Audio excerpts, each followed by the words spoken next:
Welcome to my huge hoard of base products. This is episode 1 of my in-depth inventory series. So normally with my inventories, I just kind of have the camera up facing me. I briefly talk about the things that are in my makeup collection. I add everything up. I compare the numbers. Normally I do compare them to a few months ago. So today I have comparisons to April of this year, so 4 months ago. And let me tell you, my makeup collection has changed so much in the past 4 months. Some people might not think that that is enough time, but for me, I definitely think that's enough time because I love getting some new things, reviewing some new things, and I've also been sent quite a lot of things in PR as well. I like to buy things. I just like to try a bunch of stuff. So this is going to be a collection. I'm going to go in depth with every single makeup product that I have in front of me today. But just before I do jump into the video, if you have not already, like and subscribe because it would mean the world to me.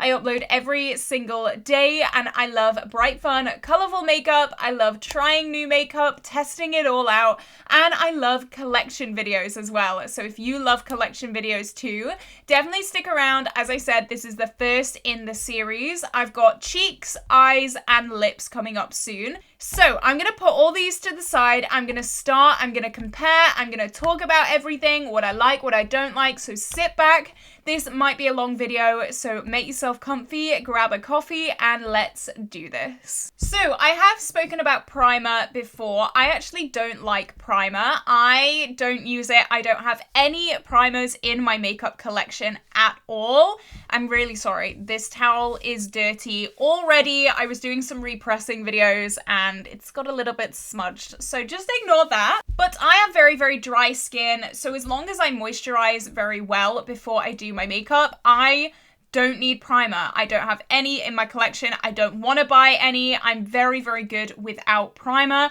So that is something that I'm very, very happy about. I don't have in my drawers. So in April, I had 0 primers. And as you can tell now, I also have 0 primers. So I'm happy about that. I feel like primer is just like an extra step in a makeup routine. And I just don't want to hassle with it. So 0 primers. So now let's talk about foundations. Here we go. Here are all of my foundations. So I have 1, 2, 3, 4, 5, 6, 7, 8, 9 foundations. And back in April, I had 7. So this e.l.f. one is new. And also, I didn't count this RCMA makeup palette just because this, let's start with this. This is a palette, obviously, of foundations. I bought this for my kit, my makeup kit, when I was planning on becoming a freelance makeup artist. However, then the big C, the big panini hit. So this was just kind of in my kit and I didn't count it as part of my makeup collection. However, now I've bit the bullet. I've just said, look, I'm not going to be doing that anymore. I'm not going to be wanting to do freelancing anymore. So I've brought this into my main makeup collection again. So now I am counting it as a foundation product. I'm still learning how to get to know this a little bit. I did have this in a project pan recently, and as you can see, I've definitely used some of the lighter shades as concealer. I have also dipped into some of these darker shades as cream bronzer. However, if you guys do not know me, well, guess what? I don't like cream products, so I don't really know the fate of this product in my collection. A part of me does want to keep it in case I do any makeup on other people, maybe not freelance, but just like friends and family maybe. So that is definitely a big reason why I'm keeping this. However, I don't know. I should say as well, I am going to be doing a big declutter series in December, so definitely stick around for that. This is not going to be a declutter. This is just an inventory and collection video, so stay tuned if you want a big declutter. I'll be doing that in Vlogmas. But yeah, this is fine. I wish I could have used it for what I intended to use it for, but it's just one of them. If you know a really good way of using this, let me know down below because I'm still a little bit stuck on this one. So I'm going to push these up and I'm going to talk about this. This is my Revolution Matte Base Foundation. I love this foundation so much. This is one of my favorites. I did speak about this pretty recently. This is a foundation that I saw in Superdrug and I was like, this cannot be any good. Like, it can't be. It was like £2 in Superdrug, and the whole reason that I bought it originally is because I knew, well, I thought I knew that this was going to be hot garbage, and I was like, it's gonna be so funny to see this foundation fail, and I'm only spending £2 on it, so it's not that big a deal. This is gorgeous. If you have acne prone skin and you want a really cheap, full coverage, beautiful foundation, this is the one for you. It is just gorgeous. I can't believe it. I can't believe it. I was so adamant that this was going to be awful, and it's just beautiful. So this is definitely one that I would recommend all the way. I definitely am not going to be getting rid of this. This is a repurchase as well. I've repurchased this about 2 or 3 times now. I adore this. This stands the test of time 100%. I feel like I need to put them like to the side, maybe? I don't know. How am I gonna do this? Let's talk about the e.l.f. Soft Glam Foundation. Now, I did do a first impressions video with this. Everyone and their mother loves this thing so much. I hate it with a passion.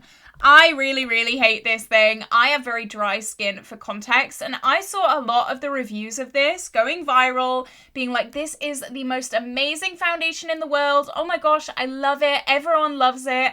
It looked awful on me. It literally started separating on my skin.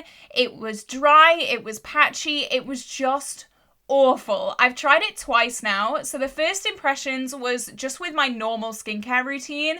And then my second impressions, I made sure to moisturize my face like really, really well. I double moisturized. I just went ham.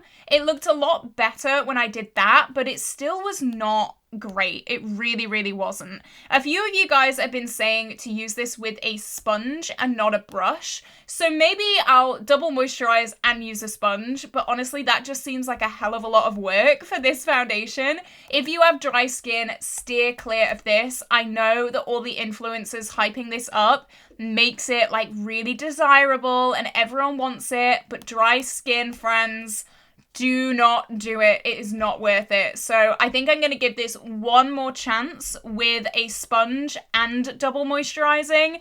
But honestly, I can see that being decluttered in my December declutter series. Let's talk about this. This is my Anastasia Beverly Hills foundation. And you can see there is a mark on here because I am project panning this. This I don't like just because, like, I think from day one, we didn't get on.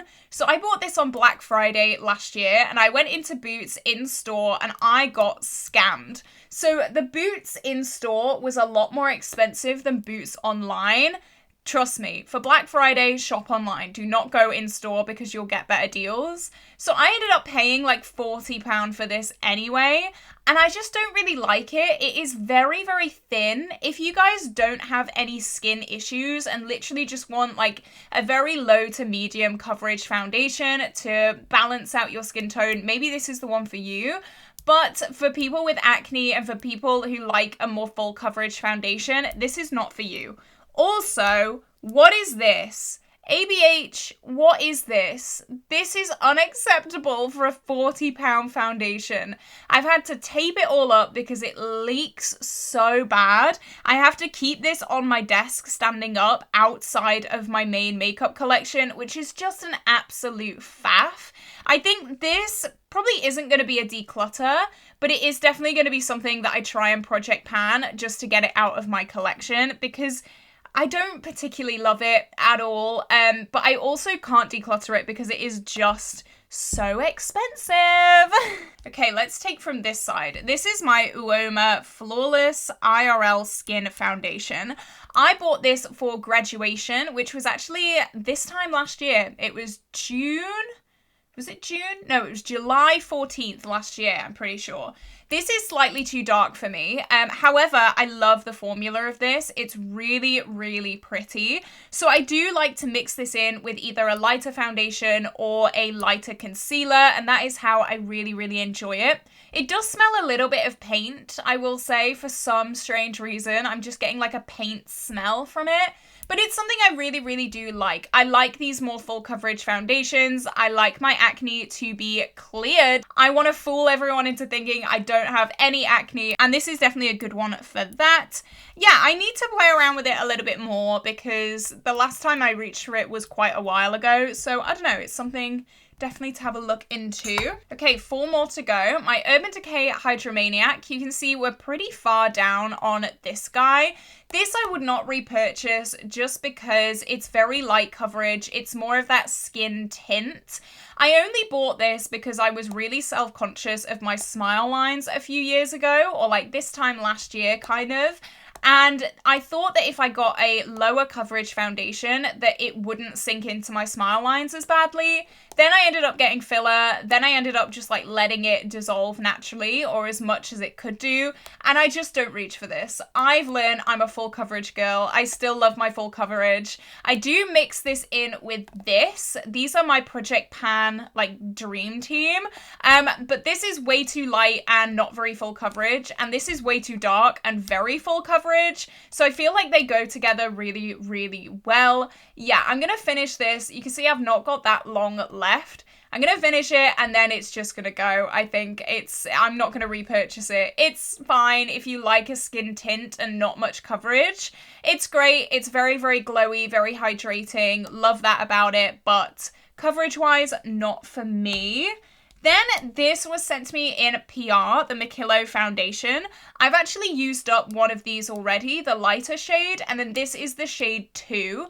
I love this formula so much. Like, honestly, I really, really do love it. Super full coverage, lasts all day. It doesn't sink into fine lines. So I really, really enjoy this one. I am project panning this as well. It's just a little bit of a faff because it is so dark for me right now. And then finally, 2 more foundations to talk about. Let's talk about the Conceal and Hydrate first.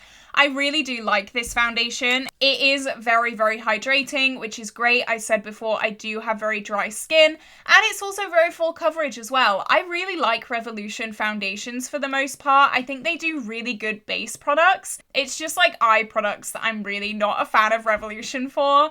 But yeah, this is like a pretty good staple foundation. Both of these from Revolution are really, really good. So I'm interested to see what else they have, to be honest, in the foundation line, because I've just had hit after hit with Revolution foundations. I'm in the shade F2, and that is the same for the matte base as well. Yeah, I really, really like it. So I'm excited to keep using that. And then my Be Perfect Chroma Cover Foundation. If you saw my first impressions with this, you would know I had an absolute nightmare with this pump. I pump this so much and nothing comes out. I have to pump this about 20 million times to get a full face of product out. But other than that, I really do enjoy this foundation. Again, really full coverage, which is what I love. Full coverage, it's wearable, it's breathable, but it's also quite thick, and I love that. I'm a full coverage girl. So yeah, they're all my foundations. We've got a few possibilities of declutters very soon, but I'm happy with this number. I don't think 9 is too bad. Obviously, it is cutting it a little bit fine, but I'm happy. I've only technically gone up 1, which was the e.l.f. This was, again, in my kit. So, yeah, I've only technically gone up 1 foundation. I'm going to hopefully have this one done by the end of the year as well. So, we'll see. Oh, no, I've gone up 2 because the Be Perfect. I must have emptied 1. So yeah, 9, not the best, but I'm not mad at it either. So let's move on to concealers. Okay, these are my concealers, all the concealers that I have in my makeup collection right now. So I have 1, 2, 3, 4, 5, 6 concealers, and in April I had 4, so I have gone up a few, but that's okay. I think 6 is still a pretty good number, -1 technically because this one is a color corrector, so you know, take it or leave it. I don't know how you guys want to count that. I'm just going to count it as a concealer because that's kind of what it is. but let's talk through these ones. So I'll start with the color corrector. This is my Sleek Green color corrector.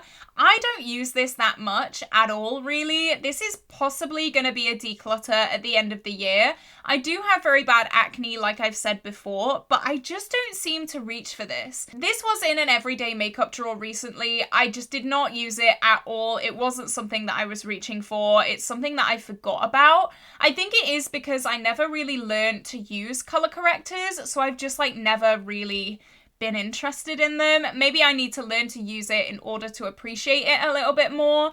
But because I love full coverage foundations, I find that I just don't need this because my foundation covers my redness anyway. I don't know, it's something that I'm not particularly keen on trying or keen on using.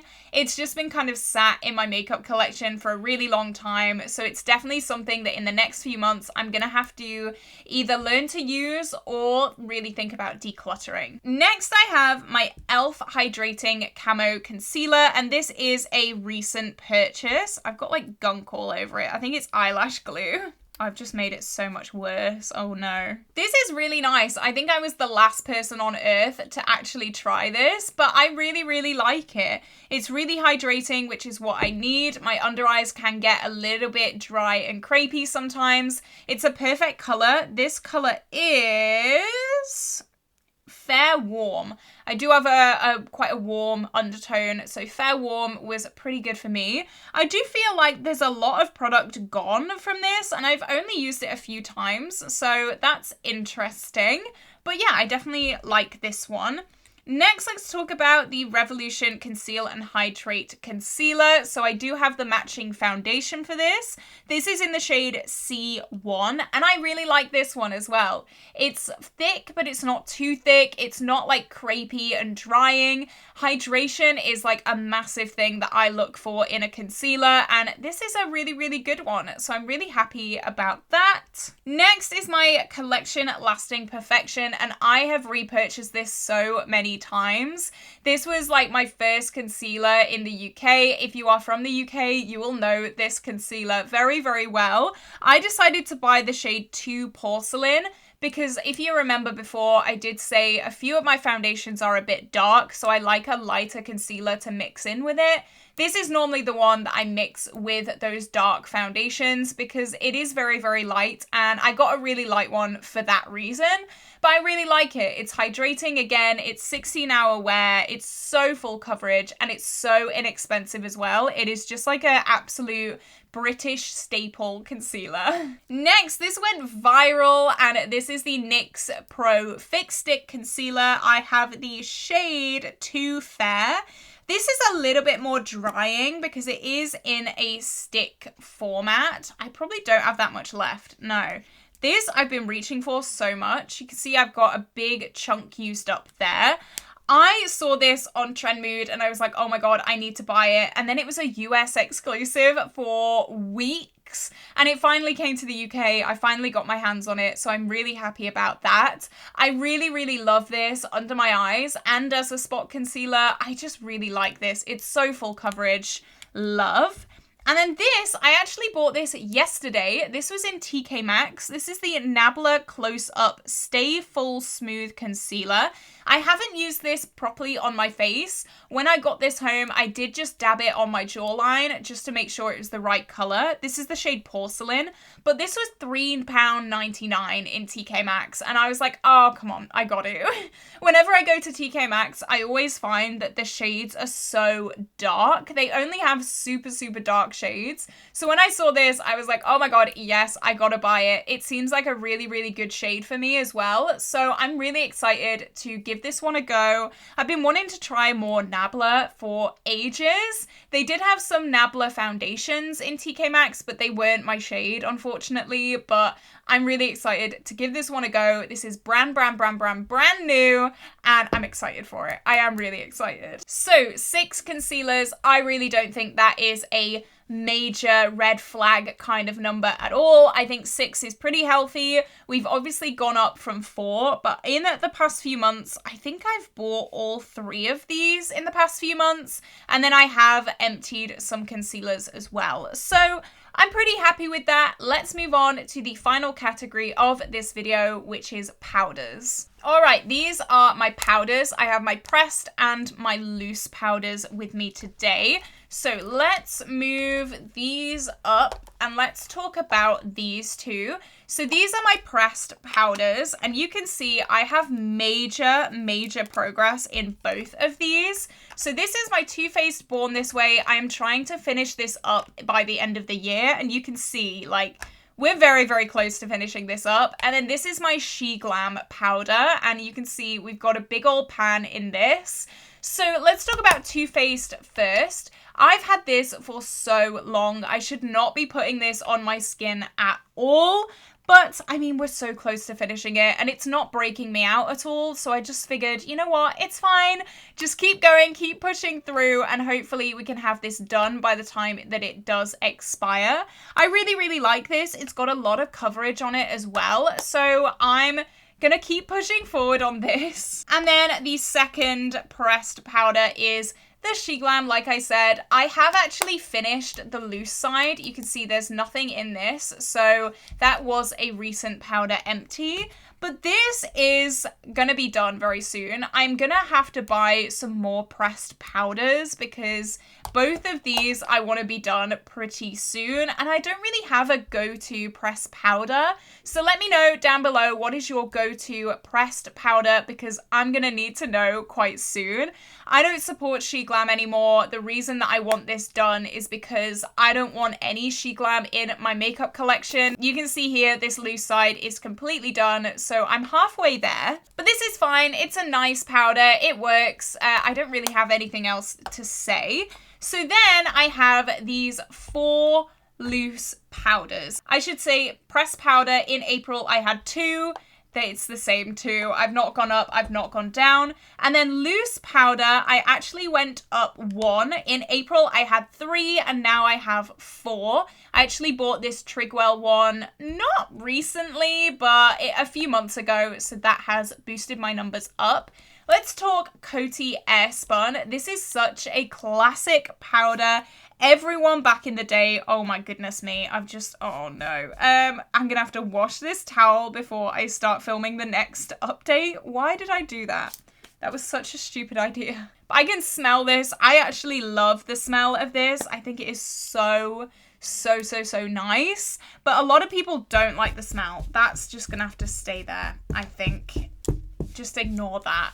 I've repurchased this so many times, but I have recently realized that there are better loose powders on the market. Back when I first started doing my makeup, this was something that everyone was recommending, and I just assumed that this was like the best of the best because everyone was talking about it. So I just kept using this, kept repurchasing this, and I think I've gone through like 2 of them, which is crazy because this is huge. So yeah, I've gone through about 2 of them. I will go through this one as well. I probably won't declutter it, but once this is done, I will not be repurchasing. Then I have my By Terry Hyaluronic Powder, and this, I say this all the time, this packaging is so cheap for what this is. This retails for like £40, and honestly, it has Revolution packaging. I don't know if I like this or not. This is a love-hate relationship product. I really love how smooth it is, how it makes my under eyes look. However, it is so white, and if you put the tiniest bit too much under your eyes, it will just look white. That's fine for me because I am a pasty ghost anyway, but to say that this is colorless, I wouldn't say that. I would not say that at all. So yeah, this one, maybe it'll be a declutter. These two, however, these two are my absolute favorite loose powder. The Trigwell one is my newest one.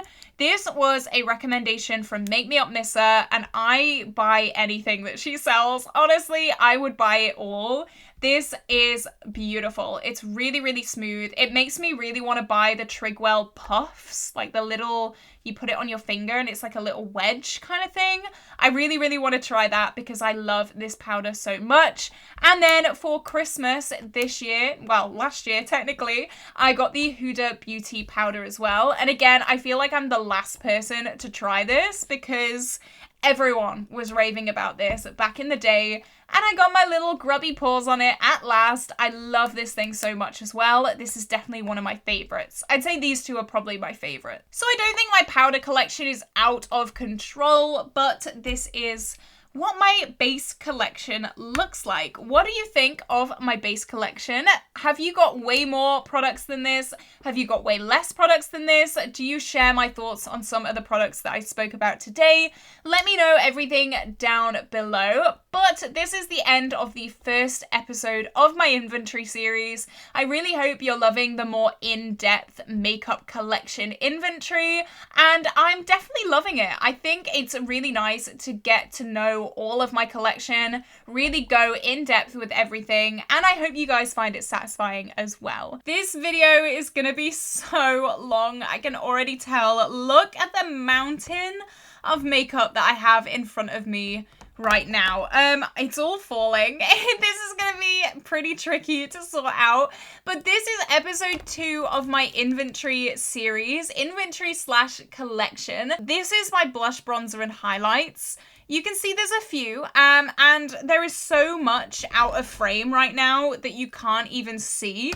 I'm just like drowning in stuff. I love a big makeup collection. I buy all of this myself. I know I'm probably gonna get a few people not happy with how much that I own. I do get a lot of stuff sent to me in PR as well, which I'm so unbelievably grateful about. But this is cheek products. So before I jump into it, so I have, let's say, a face palette here. This has a bronzer, a blush, and a highlight in it.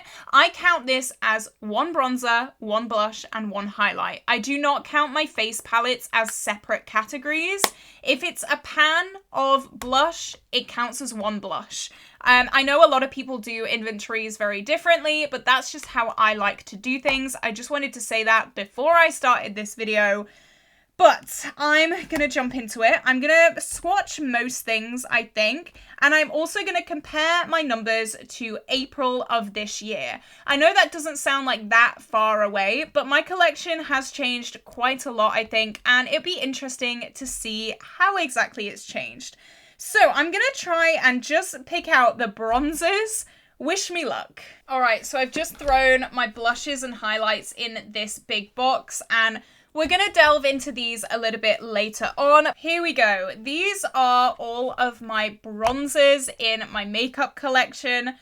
So let's count them all up. So we have 1, 2, 3, 4, 5, 6, 7, 8, 9, 10, 11, 12, 13, 14, 15, 16, 17, 18, 19, 20, 21, 22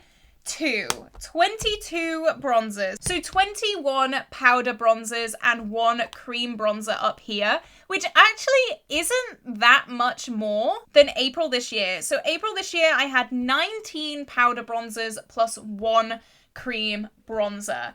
So that's not too much of a jump, I don't want to say. I did finish 1 bronzer in my Pan That Face palette, and I also bought 1, 2...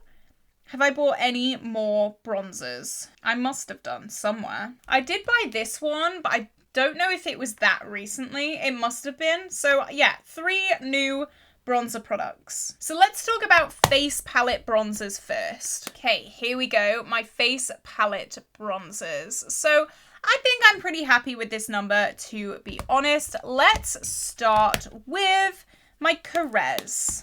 So this is my Carrez Bronze and Glow palette. I've had this for quite a while. This was bought in TK Maxx quite a while ago.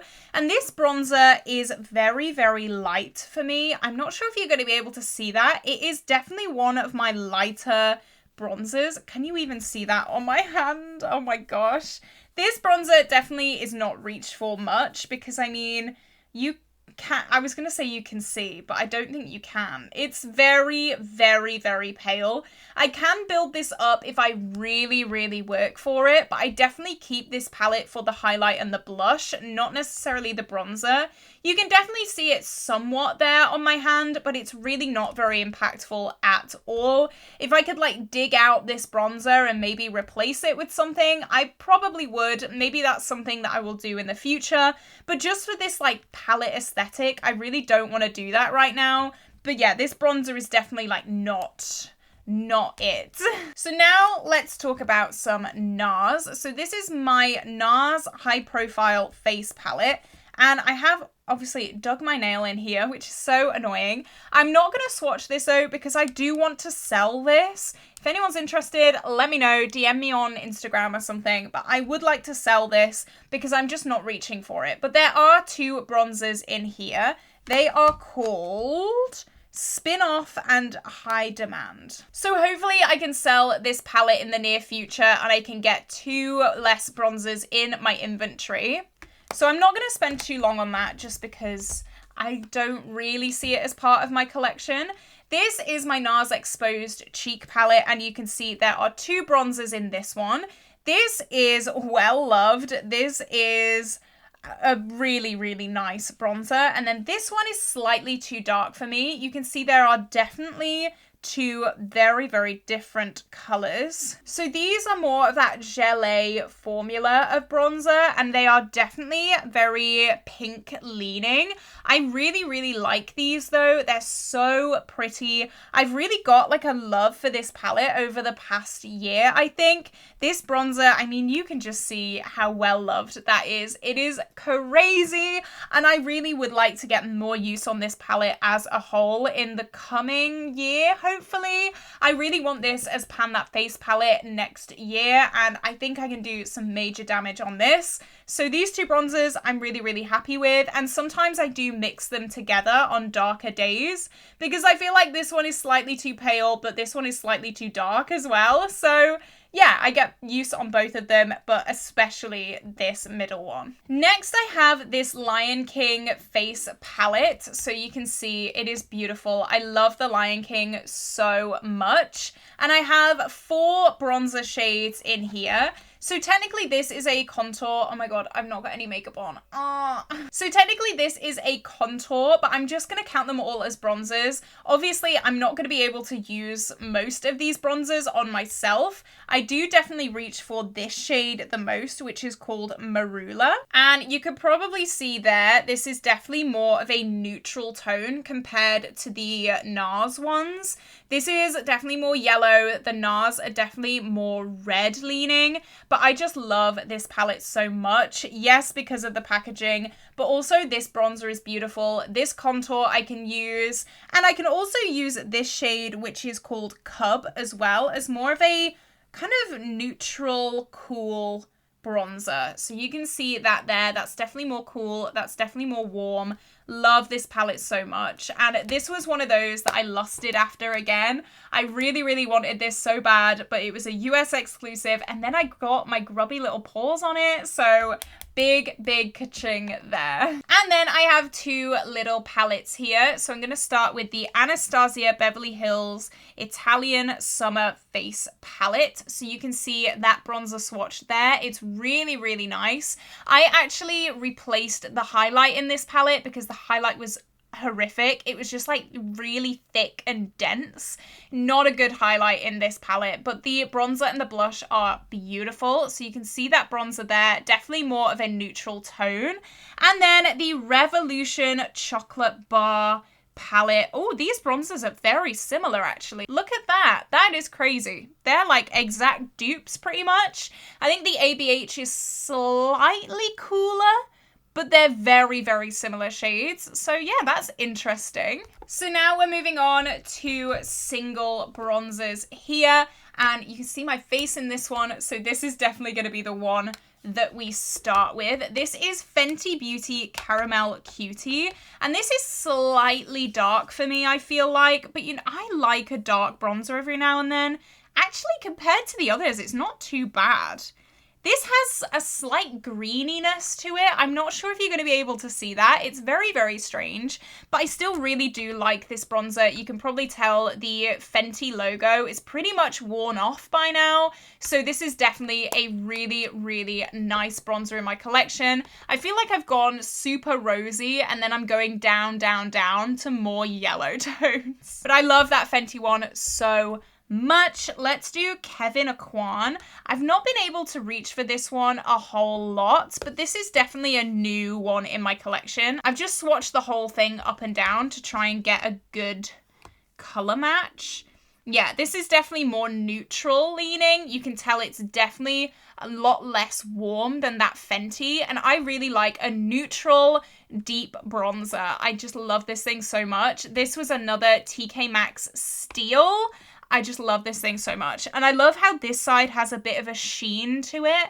I do like a bit more of a sheeny bronzer sometimes. So this has been beautiful and I feel really bougie having this in my makeup collection. Next, let's talk about an ABH bronzer. This is the shade Tawny and I feel like this is going to be very, very rose toned. I do have a massive dip in this. Actually, it's not as rosy as I thought it would be. It's definitely a slightly more rosy tone than some of the other bronzers that I've swatched, but it's actually not that bad. This dip is huge though. I really think I can hit pan in this very, very soon.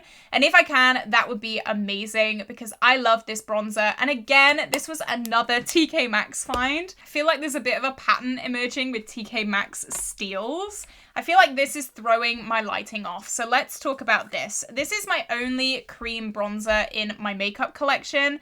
And you guys may know I'm not a cream bronzer girl. I'm really, really not. So that is what it looks like swatched there. Definitely more of a neutral shade, again, compared to all these other bronzers. However, I just don't like creams. This is definitely going to be a declutter at the end of the year, just because I would rather reach for any of these over this one, literally any day of the week. I'm just not a cream bronzer fan at all. I found powders a lot easier to use and a lot easier to work with. I just don't have time for cream products. I have very, very dry skin. I've heard that cream products work a lot better for people with more oily skin. I don't know. Everyone to their own, but this is just not one of my favorites. What is one of my favorites is this. This is my Kiko Milano Unexpected Paradise Bronzer. I'm gonna swatch that there. This is quite light, I think, in comparison to my other bronzers, but it is so beautiful. The smell of this smells like coconut. It is so big. The packaging is absolutely gorgeous. So I love this one so much. I do normally go for a lot more dark bronzers, but this one, I don't know, it's not as dark as some of these, but it is definitely something. You can definitely build it up. And this is the first bronzer with a bit of a sheen in it. I'm not sure if you're going to be able to see there, but I really, really do love that. Let's do some more sheeny bronzers. So these two have a little bit of shimmer in them. So this is Ofra Format, and you can see the rings in this are major. This feels so creamy as well. This still performs so beautifully. I remember a lot of people not liking this because of the sheen in it, but I just think it's gorgeous. I love a little bit of a suntan sheen, and this gives me that so well. I've been saying for years that I want to hit pan on this because just look at these rings. Oh my goodness me. Literally so close to being hit pan on, but I've just not got round to it. But it is such a beautiful shade. It is definitely one of my darker shades, but I still love it. I still use it quite a lot. I love that. Then this is one of my more new bronzers. This is my Mitchell Bronze Pod. And I feel like the shades online for this were a little bit tricky to decipher, but this was the shade. It's definitely a lot more warm than some of the other tones, but I still really, really do enjoy it. This is the shade Almond Mom, and I really enjoy this. I have a love-hate relationship with Made by Mitchell products, but this is such a nice bronzer. If you like that more sheeny bronzer, I definitely recommend this. I seem to really like his powder products and really not like any of his cream products. And that leaves 2 more bronzers. This is the Kinder Kind Bronze Bronzer. Clearly a dupe for the Physicians Formula, so let's give this a go. This has been in my project. This is Fantasy, and wow, swatched, it looks quite a lot more cool toned than my other bronzers. You can see it's definitely got that like grayness to it. I find this crazy because I've never swatched all my bronzers together, but they all look so different. I feel like when you're just putting bronzer on your skin, they all kind of look the same. But when you swatch them out, they're all so different. That's kind of crazy. I never ever thought that before. But yeah, this is definitely more of a cool bronzer. And I really, really like it. I've been using it a hell of a lot over the past few months. And this is definitely a really pretty one. I got this in a glossy box eons ago. And then my newest bronzer, this is my NYX Buttermelt bronzer in the shade Buttercup, and I watched a Sarah Rose video before. Wow, that looks so light, oh my gosh. But I watched a Sarah Rose video just as I'd ordered this, and she was like, oh, it doesn't work for my skin and it looks more like a blush on me. However, that's like one layer and you can definitely see it on my skin tone. I'm very, very pale, by the way, so just keep that in mind. This does work as a bronzer for me if I build it up. So let me try and do another layer of this. It's definitely more of a rosy tone bronzer here, but it's got that sheen in it, which I absolutely love as well. And I don't know, I really like it as a bronzer. It's very different to any of the other bronzers that I have in my collection. You can see this now looks like a blush. Honestly, compared to all of these bronzers, this looks pure blush to me. But I love it as a bronzer. I really, really do. I love all of these, apart from the cream, which I think was this one. I don't know. I'm going to have a really hard time decluttering my bronzers at the end of the year because I just love all of them. So here you go. That is, what, 20, 1, 2, 3, 4, 5, 6, 7, 8, 9, 10, 11, 12, 13, 14, 15, 16. Oh yeah, we didn't swatch all of the ones in the palettes. That's probably why. But yeah, these are my bronzers. A lot of bronzers, but I do love a good bronzy look. So now let's move on to blushes. I think we're gonna have a hard time with this because I'm a blush fiend. I've also tried to just clean this a little bit. I was gonna change the towel, but I really don't have time. Today's mine and Ben's anniversary and we're going for a meal very, very soon. So I don't know, just please try and ignore that. I'm really, really sorry. I know it's not the best, but I'm trying, okay? I'm trying. So let's get some blushes out. And again, I am going to include face palettes in this as well. All right, just a few blushes, as you can see. I'm going to count all these out. And I feel like there's going to be a massive jump from my last inventory. So in April, I had 32 pressed blushes plus 1 cream blush. I've been sent 3 blushes in PR and I've also not finished any. So we're going to see. We're going to see. We're going to count these up. Comment down below, how many do you think I have right now? And no cheating. Comment right now, pause this video, let me know your thoughts, and I'm gonna count these up. All right, I'm back. Actually, it's not as horrific as I thought, and I can't believe I'm saying this. I have 34 pressed blushes and 1 cream blush. I actually don't think that's horrific, okay? Hear me out. So I've only gone up 2 somehow, even though I've received 3 in PR. Have I finished a blush recently? I did finish my Beauty Bay Peachy blush. Was that in the past few months? That must have been in the past few months because I've just counted again and that's definitely the right number.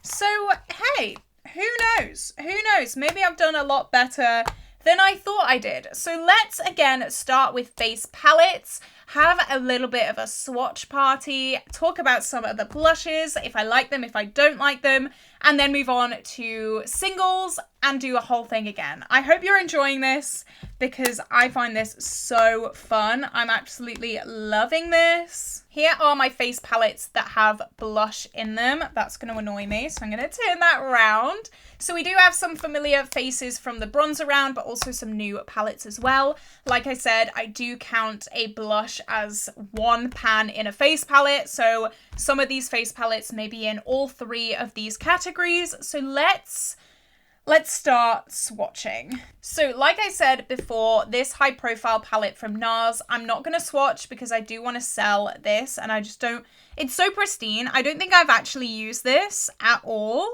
But I have obviously gouged my nail in there, which is annoying. So this counts as 3, 1, 2, 3. So again, I'm going to pop that to the side and I'm going to talk about this NARS Exposed Cheek palette. Here we go. So we've got 3 blushes here. I love these blushes so much. Look at these.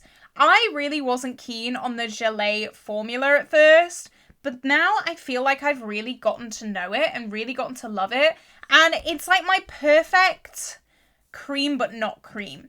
I don't like cream products. We've been through this, but this like Gelée is really, really nice. These shades are very pink for me. You can probably tell I don't use these 2 shades as much as I do this shade because they are quite dark for my skin tone, but I still really, really love this palette. I think that I'm going to be loving this palette so much in the next year and I really can't wait. And I mean, look at the outside packaging. Love. Next, I have the blush in this Caress palette. This reminds me of how everyone describes NARS Orgasm.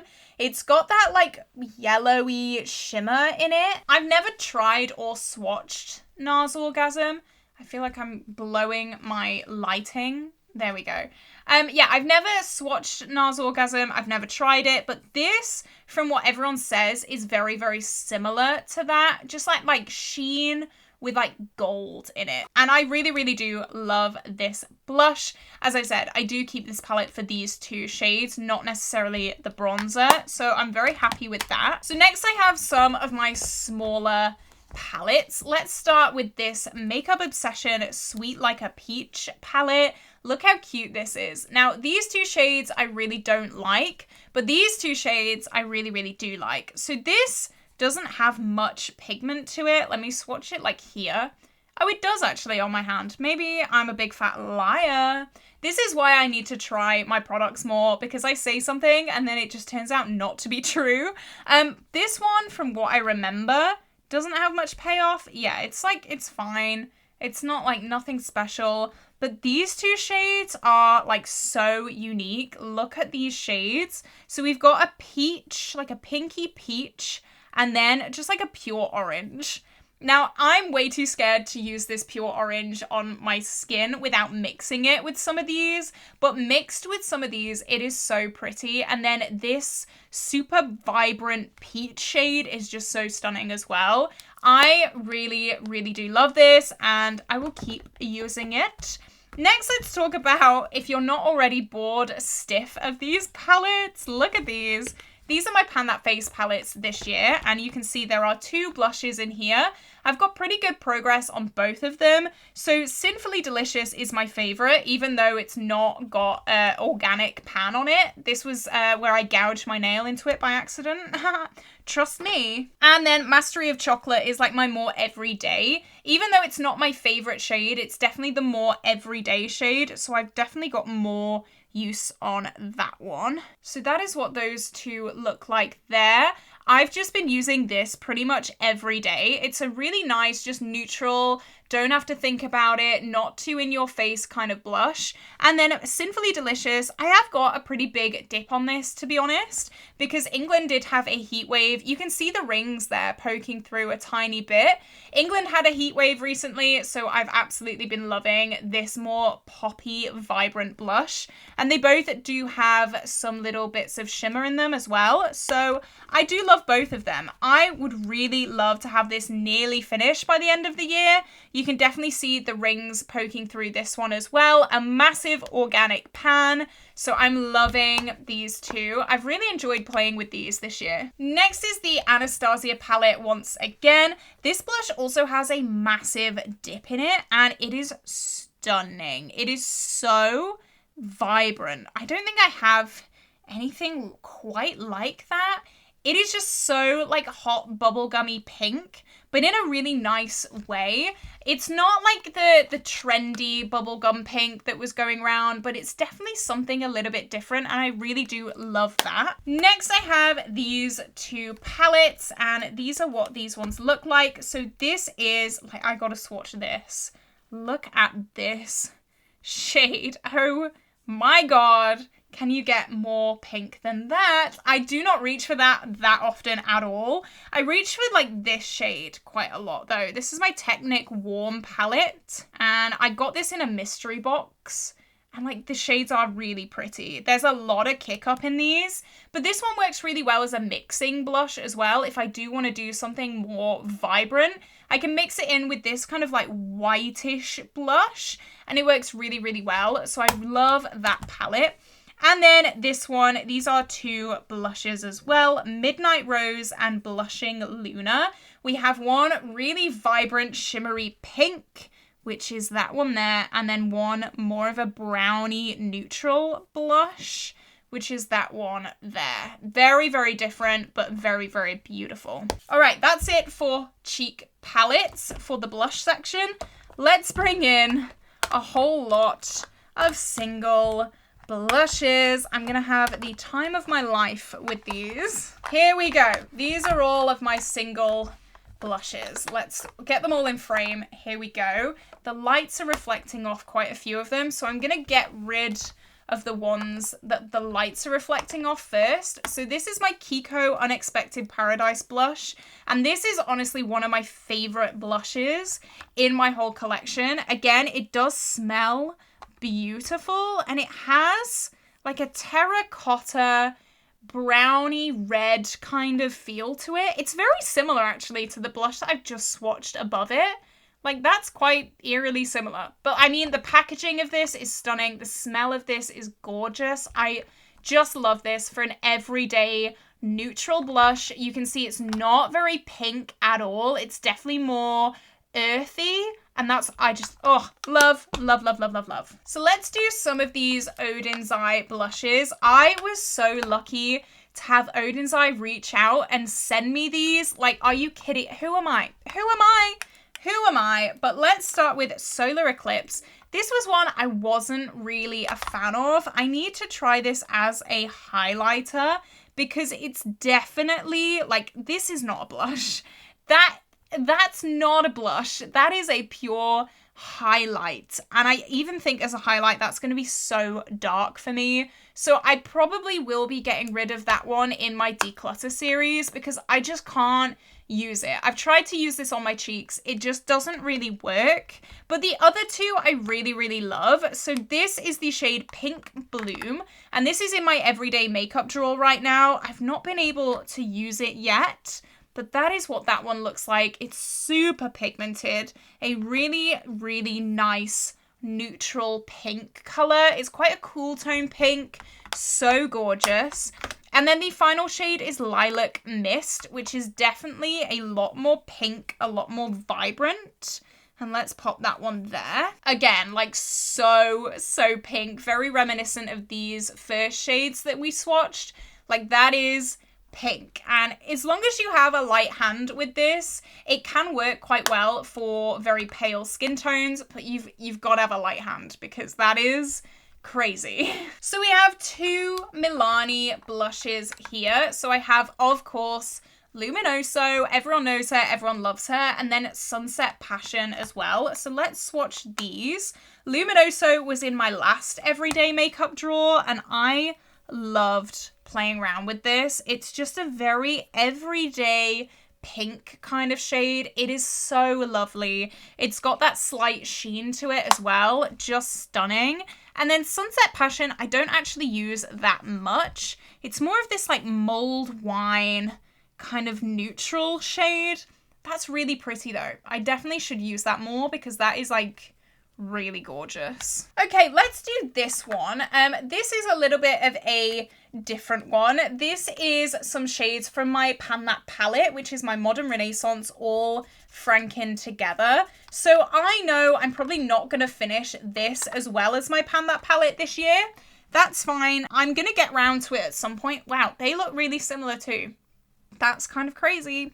This is really nice though. It's like a really, I don't know how to describe it, like a cranberry kind of shade on the cheeks. I was really worried about how this was going to turn out because there are quite dark shades in this, but it actually turned out really beautiful. Very, very similar to Sunset Passion actually. Wow. So technically Modern Renaissance won't be done until this is done. But I am going to finish Modern Renaissance, the eyeshadows in the palette, and then I'll move on to this. I do know that I need to finish this, but just not yet. Not yet. I'm Modern Renaissanced out right now. I can't.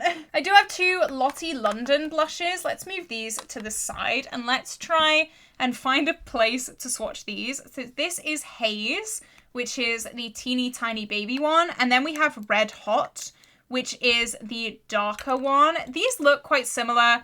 I don't reach for these often at all. That swatched so beautifully though. It's so creamy still. Definitely more of that vibrant pink shade. And then Red Hot is this shade. Very similar, but this one is very much darker. I do love both of them though. I got both of them on Reliked, I think. Or maybe I got one in a glossy box and one on Reliked. I'm not too sure. I love both of them though. I really do. This year's declutter is going to be like something else because I just love all of them. Okay, this one is from She Glam. This is something a little bit different, I think. That being said, I'm probably going to find an exact dupe on my arm somewhere. This, yeah, it's quite similar to like this one. It's a little bit pinkier though. It definitely has some similar shades. It's like this one up here as well is kind of similar. But this is Seduction from She Glam. I've said before, I'm not a big fan of She Glam at all. I would not be buying from them again. But I'm not going to throw away the products that I already own just because I've spent my money on them. I've already bought them. And I really do like this one as well. Okay, we've only got a few more blushes left. I'm going to try and fit them all on this arm. Maybe I'll have to swatch on this part of my arm. But I want to swatch this one next to the She Glam one. This is Colourpop Flirt Alert.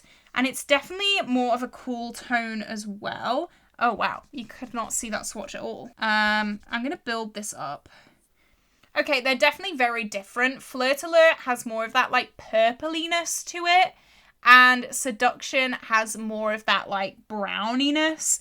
Definitely very, very different. I think maybe these two share a similar, maybe. I actually think this is very, very unique in my collection. I really do love this. It's definitely something a little bit different. And I mean, the packaging, gorgeous. 3 more to go. So let's do MAC Peaches. This is such a classic. And I actually got this for free. Am I swatching in frame? Yes, I am. This seems to be like the truest peach on my arm, if you can see. This is a true peach.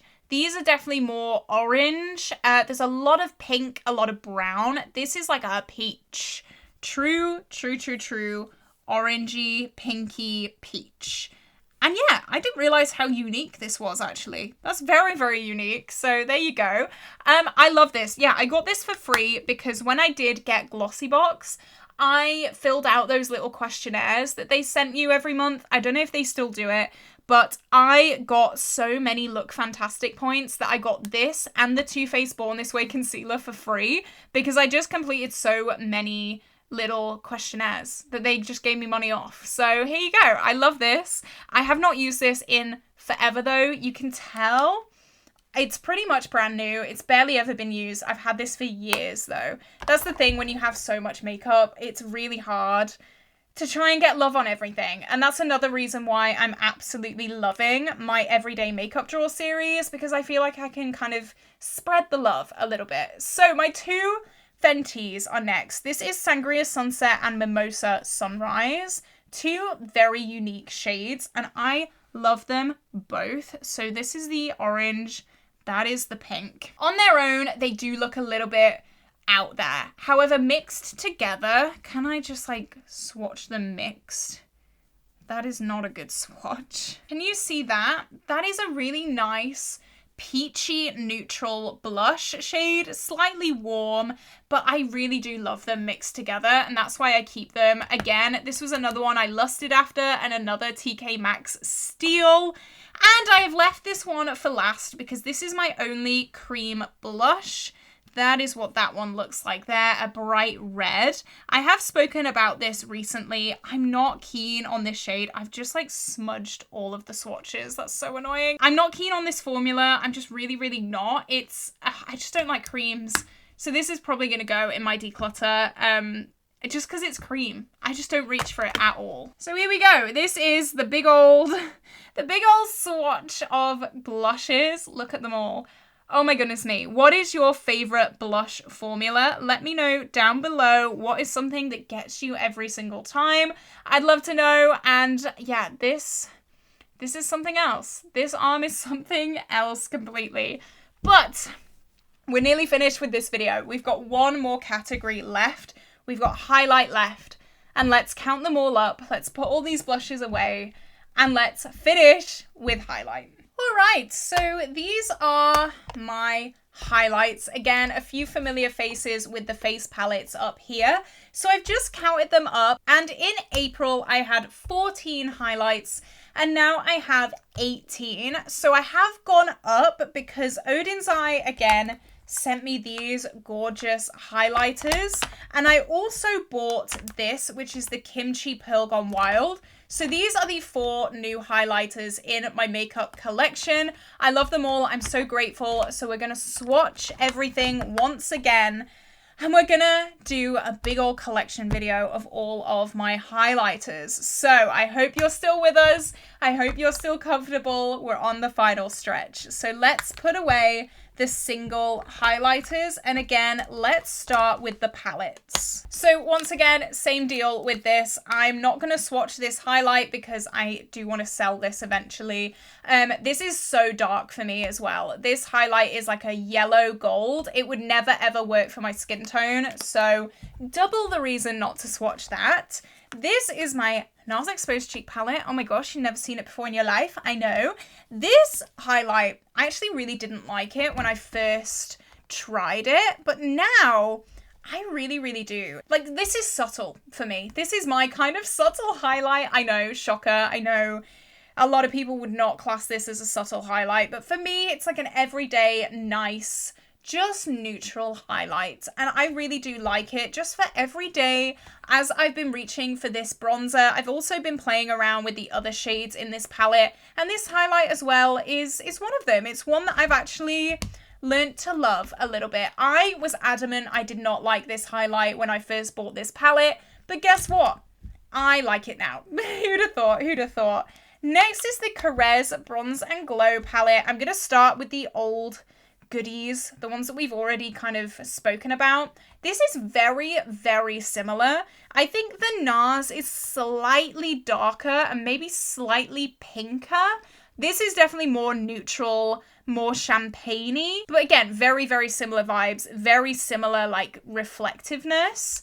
I never noticed that until now. And then we have our little palettes. So let's start with the Revolution. What is this? It's the Contour Palette and Palette Contour. So just in case you couldn't get the first way around, they've also put the second way around just in case, you know, you needed that. This is definitely more of a thick highlight, but it is still really, really pretty. It's definitely a little bit lighter than the others. It's not as reflective, but I really do like it still. I think it's a really, really nice, just everyday highlight. It's definitely, yeah, that's definitely lighter than the others. This is, as I said, not original to this ABH palette. This is actually one of my favorite highlights. Like, look at that. That is 2016 highlight in a swatch. This is the Revolution. Oh God, what was it called? I can't remember what it was called, but I will try and put it on screen. It was one of my favorite highlights in the world. I finished one of them, I'm pretty sure, and then I bought this as a backup and then just put it in here. just stunning. Like, this from Revolution is craziness. Like, that is just beautiful. And then this is the highlight that I'm working on this year. I'm not sure if you're going to be able to see, just a little bit of a spoiler. I do have pan in this, a very, very slight baby pan. You can see there. You can see there. I'm going to try and expand this pan as much as possible before my update. But that is what that highlight looks like. It's really nice, really smooth. I've got a lot of good love on this year.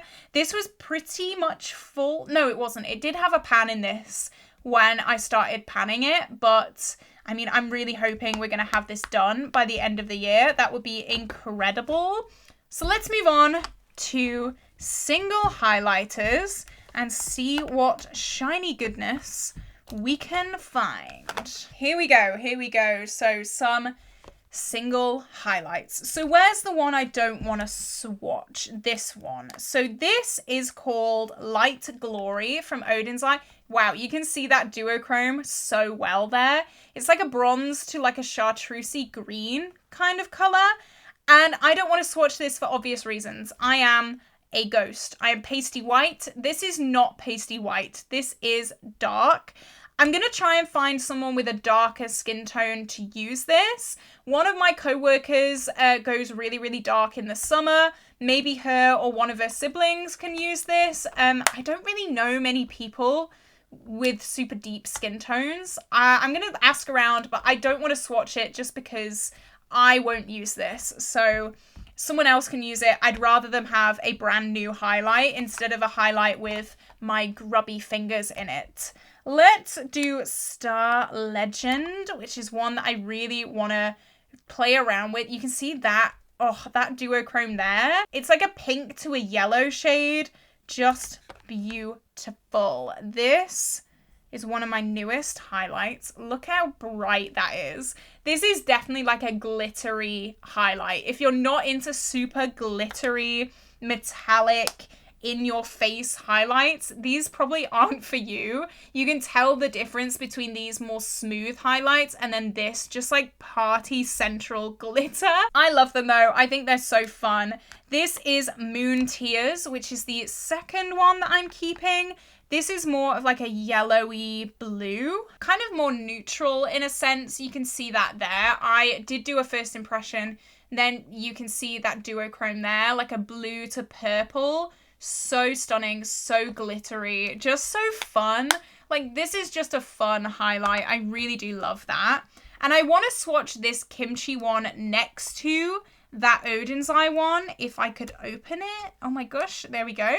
Because this, again, is one of those blue to purple highlights, but it's definitely more... Okay, this is definitely more blue.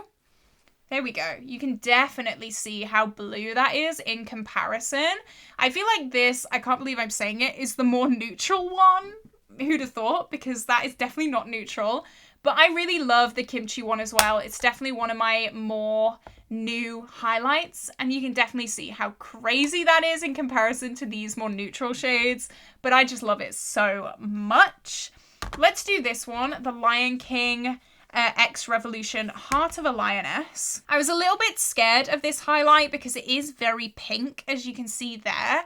I at first was like, oh, am I going to want this as a highlight? Is this going to work as a highlight? But it actually works really, really nicely, especially if I use it with more of a blushy look. It just makes kind of like a blush topper highlight kind of thing. I really am glad that I played around with this because this scared me for a while because I just didn't know what to do with it. I think my highlight declutter is going to be my best declutter because I have these two that I really just don't like. So let's start with the Becca Moonstone highlight. I did use this in a video recently and it was all the worst makeup in my collection. So that's what it looks like there. Swatched out, you can kind of see it, but on the face and on the brush, you just can't see it at all. It is so lackluster. And a lot of you guys said that it might be because mine is old and dried out a little bit. Yeah, it could be. But ever since I first got this, it's just been not very good. And I know it looks so stunning on my arm there, but just trust me, it's painful. It is painful. If you saw that Get Ready With Me, you will know how bad this is. I do not like it, not at all. Then, this says KKW on it. It's not. I actually can't open this with my nails. Oh my gosh. I don't want to snap it. I can't open this. Oh my god. Okay, I'm going to snap in it. I've just been sat here for ages trying my best to open it. I can't. Oh my god. I literally can't. I can't open it. I can't open it, and I value my nails too much. I've only just got them done. I've got to wait 3 weeks from like now to get them done again. I'm not breaking it. This is not KKW glass. This is a Franken of my Pan That Face palette from like eons ago, my Aurora Glow Kit.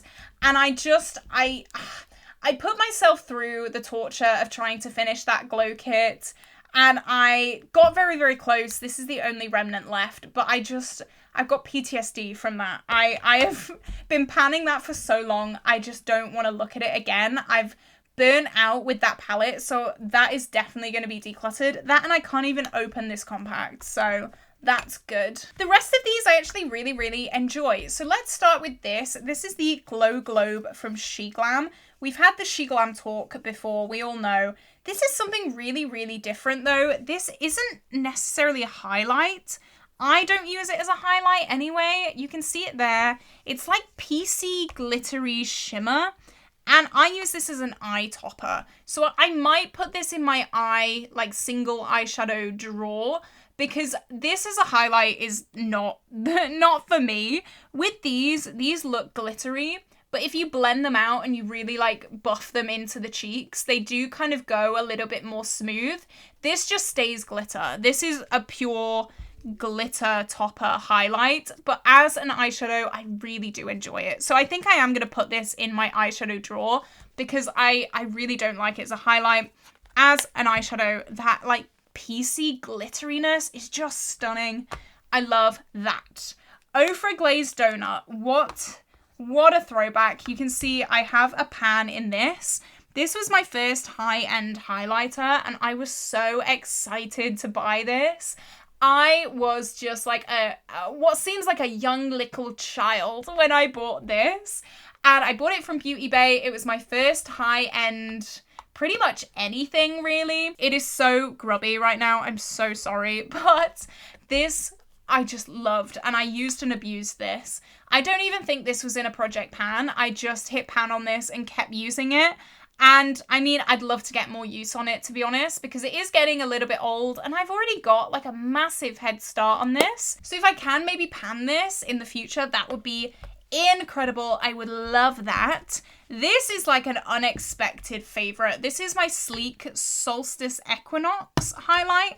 I'm not sure if this is still a thing, but this, oh, that's so stunning. It's not quite as vibrant as glazed donut. It is slightly more champagne, but that is just beautiful. For a drugstore highlight, this is so stunning. It's so smooth as well. It's so vibrant and blinding. Love the Makeup Obsession Mega Lightning.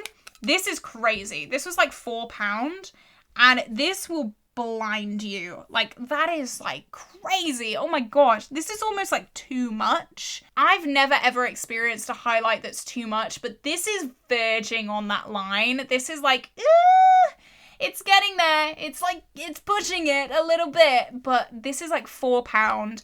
I'm pretty sure it's discontinued now. It might not be, I don't know, but that is crazy. And finally, I'm losing my voice. Benefit Cookie. I'm so sad that Benefit test on animals. Oh, it feels so smooth. This is like a classic. This is so pretty. Look at that. That is just so beautiful. This whole arm, I love. I love highlight. I still love highlight. I'm living in my 2016 era still. Highlight makes me so happy. A vibrant, beautiful, blinding highlight. Sign me up. Sign me up. This video is going to be one of the longest videos ever, I think. I'm going to go through all of my eye product inventory today. So I'm going to go through all of my eyeshadow palettes, all of my single eyeshadows, all of my potted eyeshadows, all of my eyeliners, all of my glitters. Oh my god, even just listing these, I'm getting scared. I'm getting worried. I'm getting nervous. But as you can see here, these are my more small palettes. I'm going to do this video in sections, otherwise it's just going to get so just messy and all over the place. So I'm gonna try and make it easy for myself, as easy as it can possibly be. So sections are definitely a good idea, but this is gonna be so long. Get comfy, get a snack, get a drink. Oh my god, clock in, because this is going to be a shift. I'm telling you that for free. Let's clear this space and let's talk about some eyeshadow palettes. All right, so I think I'm going to start with P. Louise. So these are my two P. Louise eyeshadow palettes. Let's start with this. This is the Stack 'em Up Talk is Cheap eyeshadow palette. And this is what this palette looks like. It is so beautiful. It is the perfect mix of teals and blues and this beautiful kind of periwinkly purple matte as well. It is just beautiful. I've decided I'm only going to swatch one shade out of all of these palettes because otherwise I'm gonna be here forever. I'm gonna pick my favorite shade because yeah, otherwise I'm just gonna be absolutely covered. And I'm gonna swatch this shade, which is called Get Up and Grind, and it is the most beautiful iridescent-y bluey greeny shade. That is so stunning. I'm hoping you can see that like greeny blue flip on this. Just absolutely beautiful. I need to pull this out. I'm hoping to put this in a Shop My Stash quite soon because I do neglect this palette, but it is so good. So next P. Louise palette is the Winter Wonderland palette. And I'm going to say now my lighting might be going in and out in this video just because of the brightness of all of the palettes. My camera does try to like auto white balance, I guess, and auto brightness, and I need to try and fix that. I'm not sure how to do that right now, but this is the Winter Wonderland, and I've said before, I really like these two like gradient color stories, but I really don't think we need the middle shades in each of the color stories, and I feel like we could have put a few different shades in. The purpose of eyeshadow is to blend together. You don't need one like pixel of the color wheel each. You can just like blend them. So yeah, this shade can probably go and then this shade can probably go, but hey, it is what it is. And of course I'm gonna swatch Snow in Love. Oh, you can see that duochrome so well there. I'm gonna try and keep these swatches quite close together because I know it's going to be carnage, but that shade is stunning. I love this. Again, it's one of them. I need to use it more. You're going to hear me say that so many times in this video, so I'm just warning you now. Next, I have two Huda palettes. So let's start with the Neon Orange Obsessions. This is such a nice summer palette. You can see I have pan on this shade here. And normally I'm not into like warm tones, but this, oh my god, this could be such a nice companion palette to my Modern Renaissance. Guys, I've just figured that out. But this is perfect for summer. For when I am feeling a little bit more warm tone, I have really enjoyed this palette just because it's something a little bit different. I don't have anything like this in my collection. I feel like all the palettes, all the warm tone palettes that I have are very like neutral, but this is just fun and vibrant. And I'm going to swatch this chartreuse shade here. I've been on a chartreuse kick recently. If you've been on my channel for the past few weeks, you will know that chartreuse has just been my life. I'm not even gonna lie. I had chartreuse nails the other month and I've just been in a chartreuse mood. Who can blame me? It's such a beautiful color and I love this palette so much. Again, I need to pull it out. And then we have the Wild Jaguar palette. This is definitely more up my street. It's like smoky, cool tone, gorgeous, beautiful. This shade is currently in my Pan Those Eyeshadows as well. So this is in my kind of makeup drawers at the moment. And I've just loved getting to use this. And of course, I do have to swatch this. Sometimes with project panning, you can like fall out of love with some eyeshadow shades, but sometimes they just reaffirm it even more how much you love them. And this shade is definitely one of them. I'm hoping you can see how sparkly that purple shade is. It is so beautiful. I use this with Bonfresco in my Pan That palette so much, and now I finished Bonfresco, I don't know what to do. I feel a bit lost.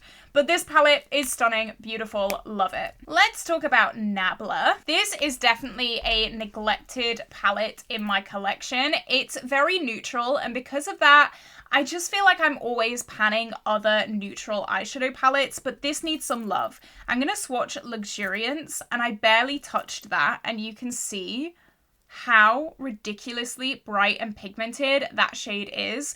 This silver is honestly breathtaking. I love it so much.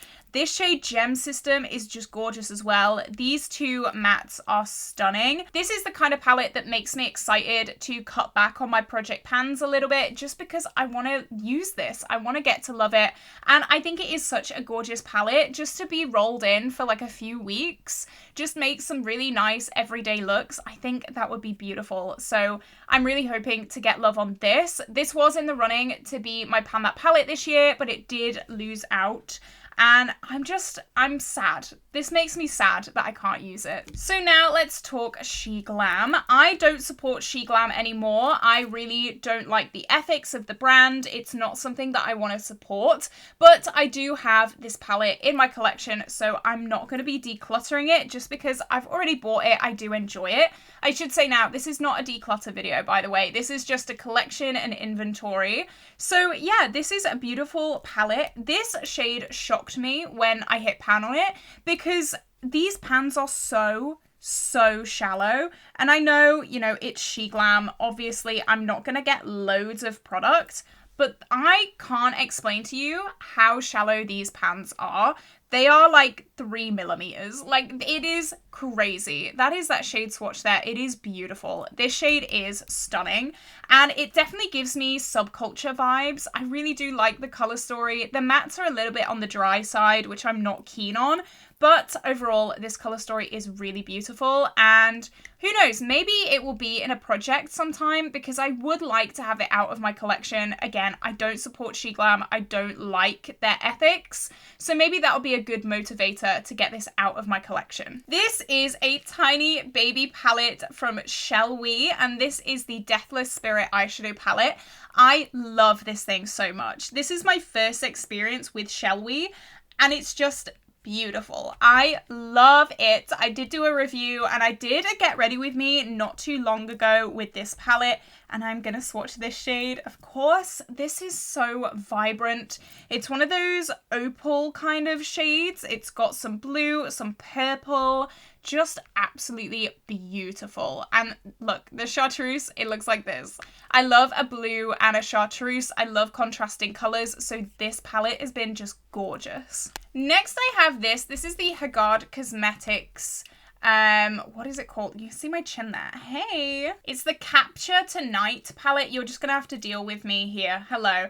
I did get this sent to me in PR, and it was, I'm wearing my hoodie. Okay, right. Guys, I'm really poorly today, okay? You gotta look at my face. I'm really poorly today. I'm in my fluffy hoodie thing.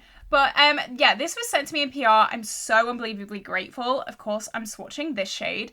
This palette is a lot darker than I thought it would be originally. They definitely have very, very deep black bases.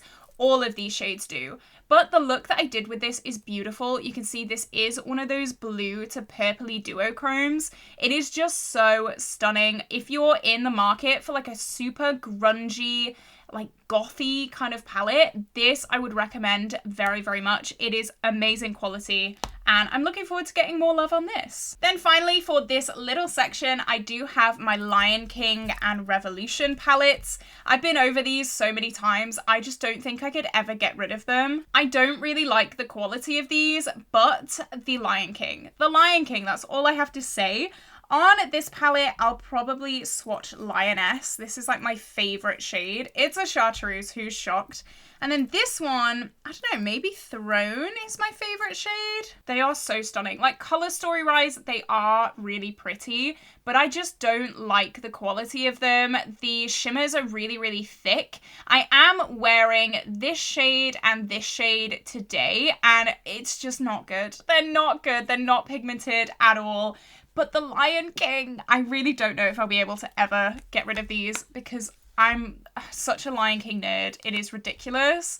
I just love them so much. Then I have a ColourPop hoard to talk about. So let's make a dent in these. So let's start with the ColourPop Elsa palette. Let's move these up a little bit. So this is what this one looks like. I was definitely pulled in by the blue, 100%. I am such a blue lover. I absolutely love blue so much. And I kind of forgot that there was only one blue in here because these other shades I'm not really a fan of. I'm not like a big warm tone, especially like pink person. This shade is probably my favorite. This is Northern Lights, and it really does look like the Northern Lights. It's got like pink and green in it. It's got a big dip in this actually as well, so who knows? Maybe I'll have pan on that in the future, but the quality is really, really lovely. It's just the color story. It does kind of throw me a little bit. Next, I have my favorite. This is Blue Moon, and oh my goodness me. Look at her. She is gorgeous. This got me obsessed with blue. This got me in my blue eyeshadow just love affair. I absolutely adore it. And the shade Lumi is what I'm going to call my future dog. Yeah, because of this shade, it is just the most beautiful shade. It is like one of those white to blue iridescent kind of tones. Just stunning. Look at that. I really want to play with this palette even more very, very soon. You can see I have a massive pan on Clued In. I used to have a pan on Lumi, but it's kind of smashed in the pan and I had to repress it. But more pans in this palette is an absolute must. Next, I have Orange You Glad, and this is probably my least used ColourPop palette. I have said before, if I'm going to reach for color, I want it to be like bright, colorful, in your face. I feel like orange is a very like neutral color, you know? I don't know, I've just not used it that much. You can probably tell compared to the other palettes, it's not very used. But when I do use this and when I like properly reach for this, I do really like it. So I don't know, maybe this is going to be a companion palette for Modern Renaissance because it could go really, really well with my remaining shades. This shade is screaming at me, Mimosa Mammy. This is like a vibrant orange. Wow. Yeah, that is bright. I love that. Like for summer, I feel like I always say like, oh, this palette's perfect for summer, but I live in England. So yeah, there's a little bit of a problem there. We don't really have a summer. So who knows? Maybe one day this will see the sun. And then next for that little pile, I have the High Tide palette. Again, one of my absolute favorites. I just love green and blue, like teal and blue, absolutely amazing. I love this palette because you've got like a more warm toned quarter and then like a more cool tone quarter, just so gorgeous. I want to swatch Free Floatin'. Oh, just stunning, just stunning. This shade is beautiful, and I just love that so much. This palette, gorgeous. Next, we have the Honey palette, and I do have one pan in here. Yeah, this one has a pan. This one's really, really close to having a pan in it as well, so that's amazing. This is like a bit of eyeshadow that's gone rogue. When I reach for this palette, I love the looks that come out. However, I don't reach for it much because it does kind of scare me a little bit, I'm not gonna lie. An all yellow look on me, I really do love it, but I am scared of it. So yeah, it's not like a conventional color to play with, but let's swatch Sweet Spot. Because that is so vibrant. I love that so much. I love yellow as a pop of color. And I do use this palette a lot for like a pop of color combined with other palettes. But on its own, it does scare me a little bit. So definitely need to reach for this more. Next is Main Squeeze. And this is what this one looks like. So pretty. I feel like red brings out my eyes so well. I have very light blue eyes. And these shades are perfect for that. But again, red looks scare me. I don't know, they just do. Maybe this will be really, really good for red ochre in my Pan That palette. Definitely when I'm really starting to focus on that, this will come out and play. But red, it does just scare me a little bit. But I mean, if I reach for this, I know I'm going to have a really nice look. You know what I should do? I should start doing that like palette bingo kind of thing, but like the roulette, is that what it is? Like I have like a wheel and every day I like spin the wheel and make a look using that wheel. I think that'd be so interesting. But what shade am I going to swatch? Let's swatch, oh, I don't know, Like It's Hot. Let's go for this one. That is what that shade looks like. This is definitely more of a pinky red. One of my pet peeves is when an eyeshadow has a red and then you blend it out and it's actually a pink in disguise. Like, that annoys me so much. But with this kind of blending transition shade, you don't really get that, so that's good. Making Mauves. I actually fell in love with this recently, and I know I was not expecting it at all. What was this in? Was this like a No Pan Left Behind or something like that? And I rolled this in and I was like, oh, I'm not going to enjoy this. And I loved this thing. This thing was like my ride or die for a good few weeks. And then it went back in my drawers and then I never reached for it again. But this shade, of course, oh my God, is what I'm going to be swatching. Boom. It's so creamy. Oh my goodness. That is so beautiful. I think that's like the most shimmery one that we've swatched so far. It is just one of a kind. Well, it's not. It's not one of a kind. I'm getting carried away there, but I never thought I'd be a mauve girl, but I know I could reach for this and make a really beautiful look. This was the palette that I rolled in. That was it. I think this was my first companion palette for my Pan That palette project because I was trying to finish off a shade very similar to Big Fig, and then I rolled this in just to get more use on it and more kind of ways to use Bonfresco, and I could not stop using this. It was gorgeous. So yeah, I love this one. Then we have It's My Pleasure, and this is what this one looks like. Purple I do use as like a pop sometimes, but I don't use it often, and if I do use it, it's definitely going to be more of a cool tone purple rather than a warm tone purple. Like, this shade terrifies me. This is the shade Bare Minimum, and these like red base purple shimmers really scare me because I don't like them. However, shades like Earthshine, Mr. Sandman, Sleeper as well is such a beautiful shade to wear with blues. And Chiclet as well. I need to wear this with a blue because that is such a blue base purple. That could go so well with like a blue smoky eye. Oh my God, yes. Then I have Just My Luck, and I feel like this is like the second least used palette in my ColourPop collection, but guess what? It has a chartreuse, Lady Jane. Oh my God, I love you. I do have pan on Lady Jane and on Charmed, so there are 2 pans in this palette, which is pretty good going. I'm really happy about that, but all green looks I'm just a bit scared of. Again, I need to, right, my plan is, hear me out, when I cut back on some more of my palettes, I might bring back my No Pan Left Behind project pan because I've really been missing it. It's one that I cut out and I stopped doing recently, but I've also done quite a few other finales. But No Pan Left Behind, I miss her, and it really let me just use all of my collection. And I might have like one random palette and then one hand-chosen palette maybe in that project pan, and I think that's going to be a really good thing to do. But not yet. I'm not ready for that yet. I'm still downsizing. I'm still trying to cut back a little bit on project pans, but I'm going to swatch Mary Jane, of course. It is my favorite shade in this palette. Boom.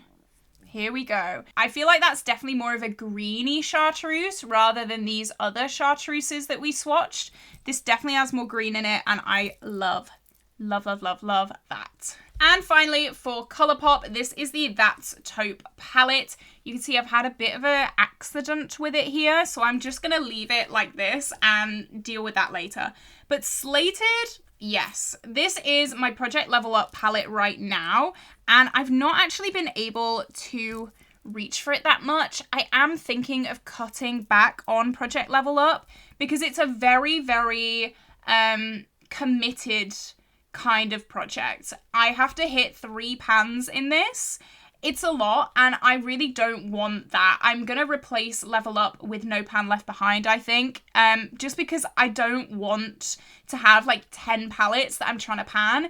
It's really stressful for me. I really don't like it. So I don't know. I've loved playing with this a little bit over the past month, but I think it would be just as well loved in a No Pan Left Behind kind of situation, things like that. So yeah, Level Up is probably going to be phased out, unfortunately. All right, that is all my small palettes. In that section, we had 1, 2, 3, 4, 5, 6, 7, 8, 9, 10, 11, 12, 13, 14, 15, 16, 17, 18, 19, 20 palettes. So let's move on to another little section of palettes. All right, next I have some bigger palettes, and I'm going to go through all of these as well.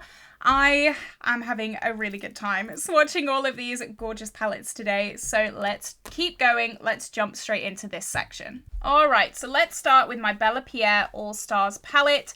This is my Pan That palette in order, and I'm gonna go through all of the shades and try and pan them. This shade was left out because it was very similar to a shade I was already panning, and then this is my focus shade for right now.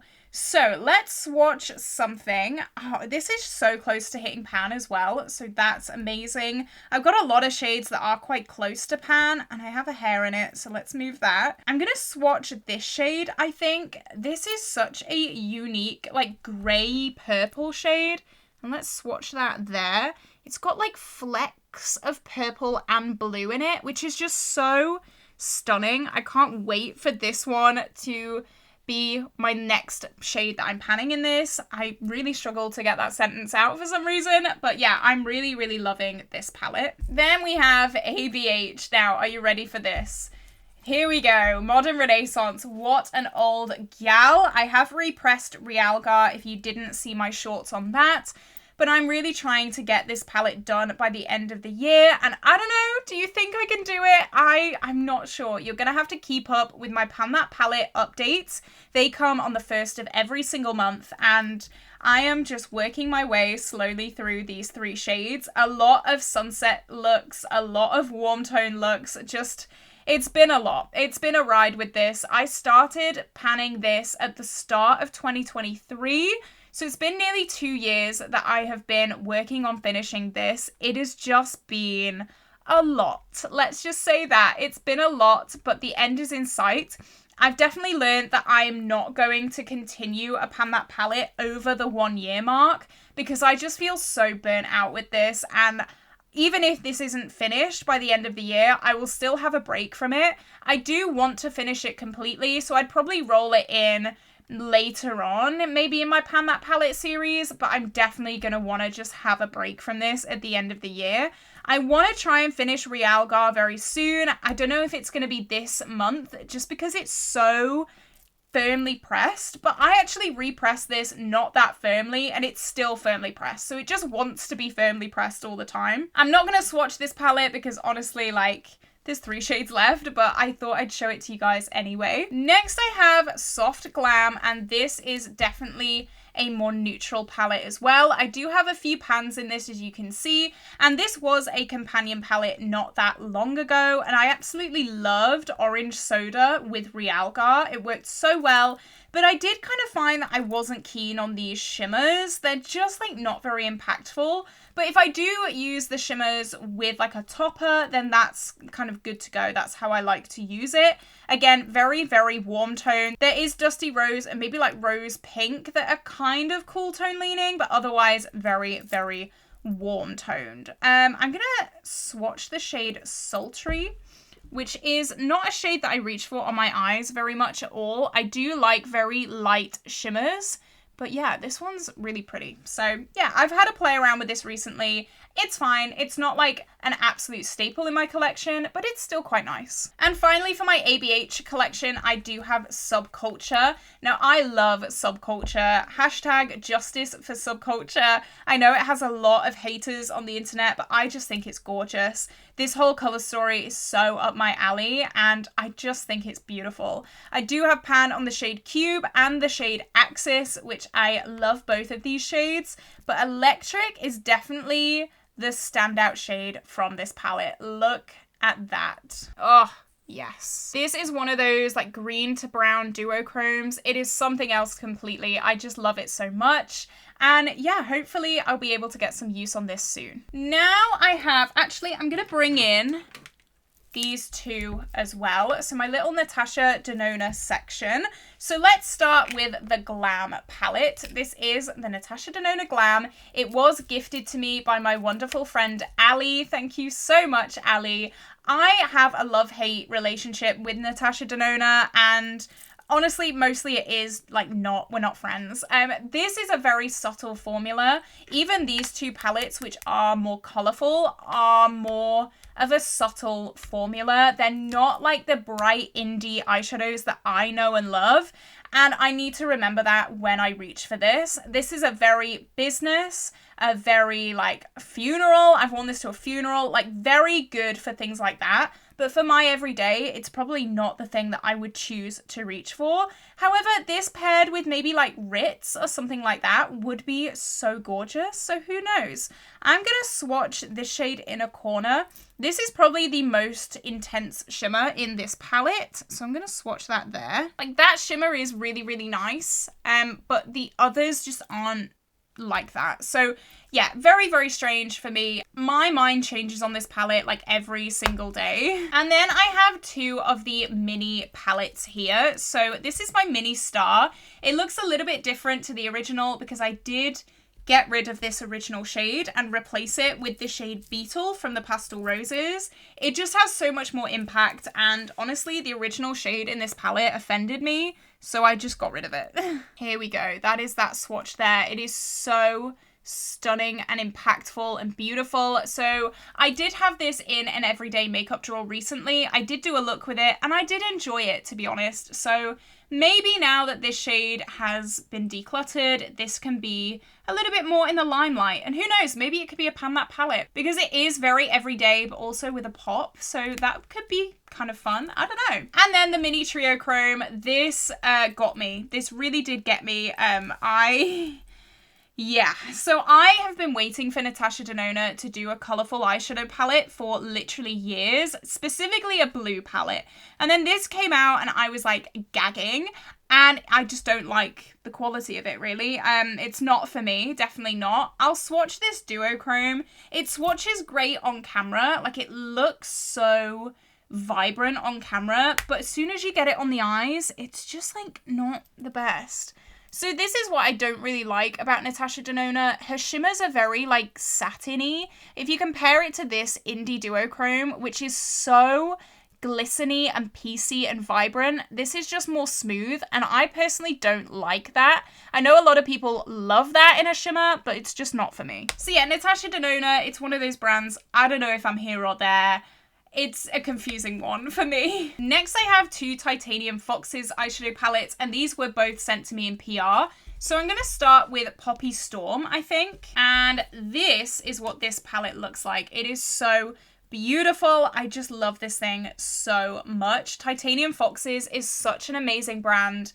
I will always love them. They are just beautiful. I'm going to swatch the middle shades in these palettes because they are definitely the most just intense and amazing. I'm gonna have to start on this side now. So here we go. That is the shade, what is it? Poppy Lava? Oh no, I've got swatches on this palette. Yeah, that's the shade Poppy Lava. It's the most vibrant red to green. I reach for these all the time. I just love them so much. And then the sister palette, the Poppy Quiet. This is the newer one in the collection. And I know I said I'd swatch the middle shade, but actually this is my favorite shade, Poppy Cry.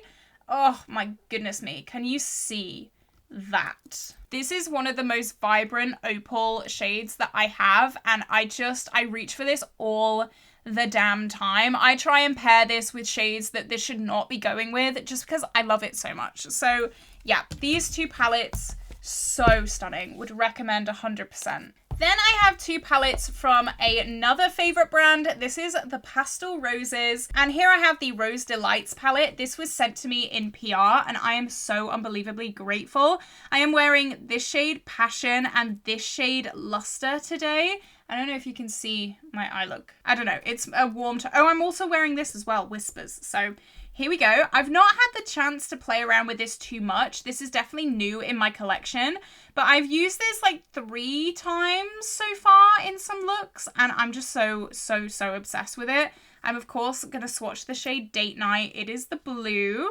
And that is what this shade looks like. These are definitely more piecey shimmers, which, as I said before, is like so up my street. I love the more piecey, glittery kind of shimmers. Just so stunning. And then the Frozen Dreams palette was a gift from my boyfriend for Valentine's Day. It's very like blue, and I love contrasting colors as well. So this is absolutely brilliant for me.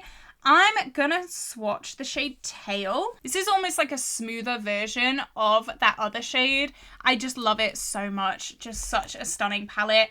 And yeah, a very unique color story, I think, as well. Sticking with indie brands, this is the Cosmic Brushes, or Cosmic Beauty, I think they're going by now. This is the Cool Trolls palette. And I did do a review and a 3 looks 1 palette with this palette on my channel. I'm going to swatch this shade Tempting. This is, again, one of those super beautiful cool tone purple shimmers.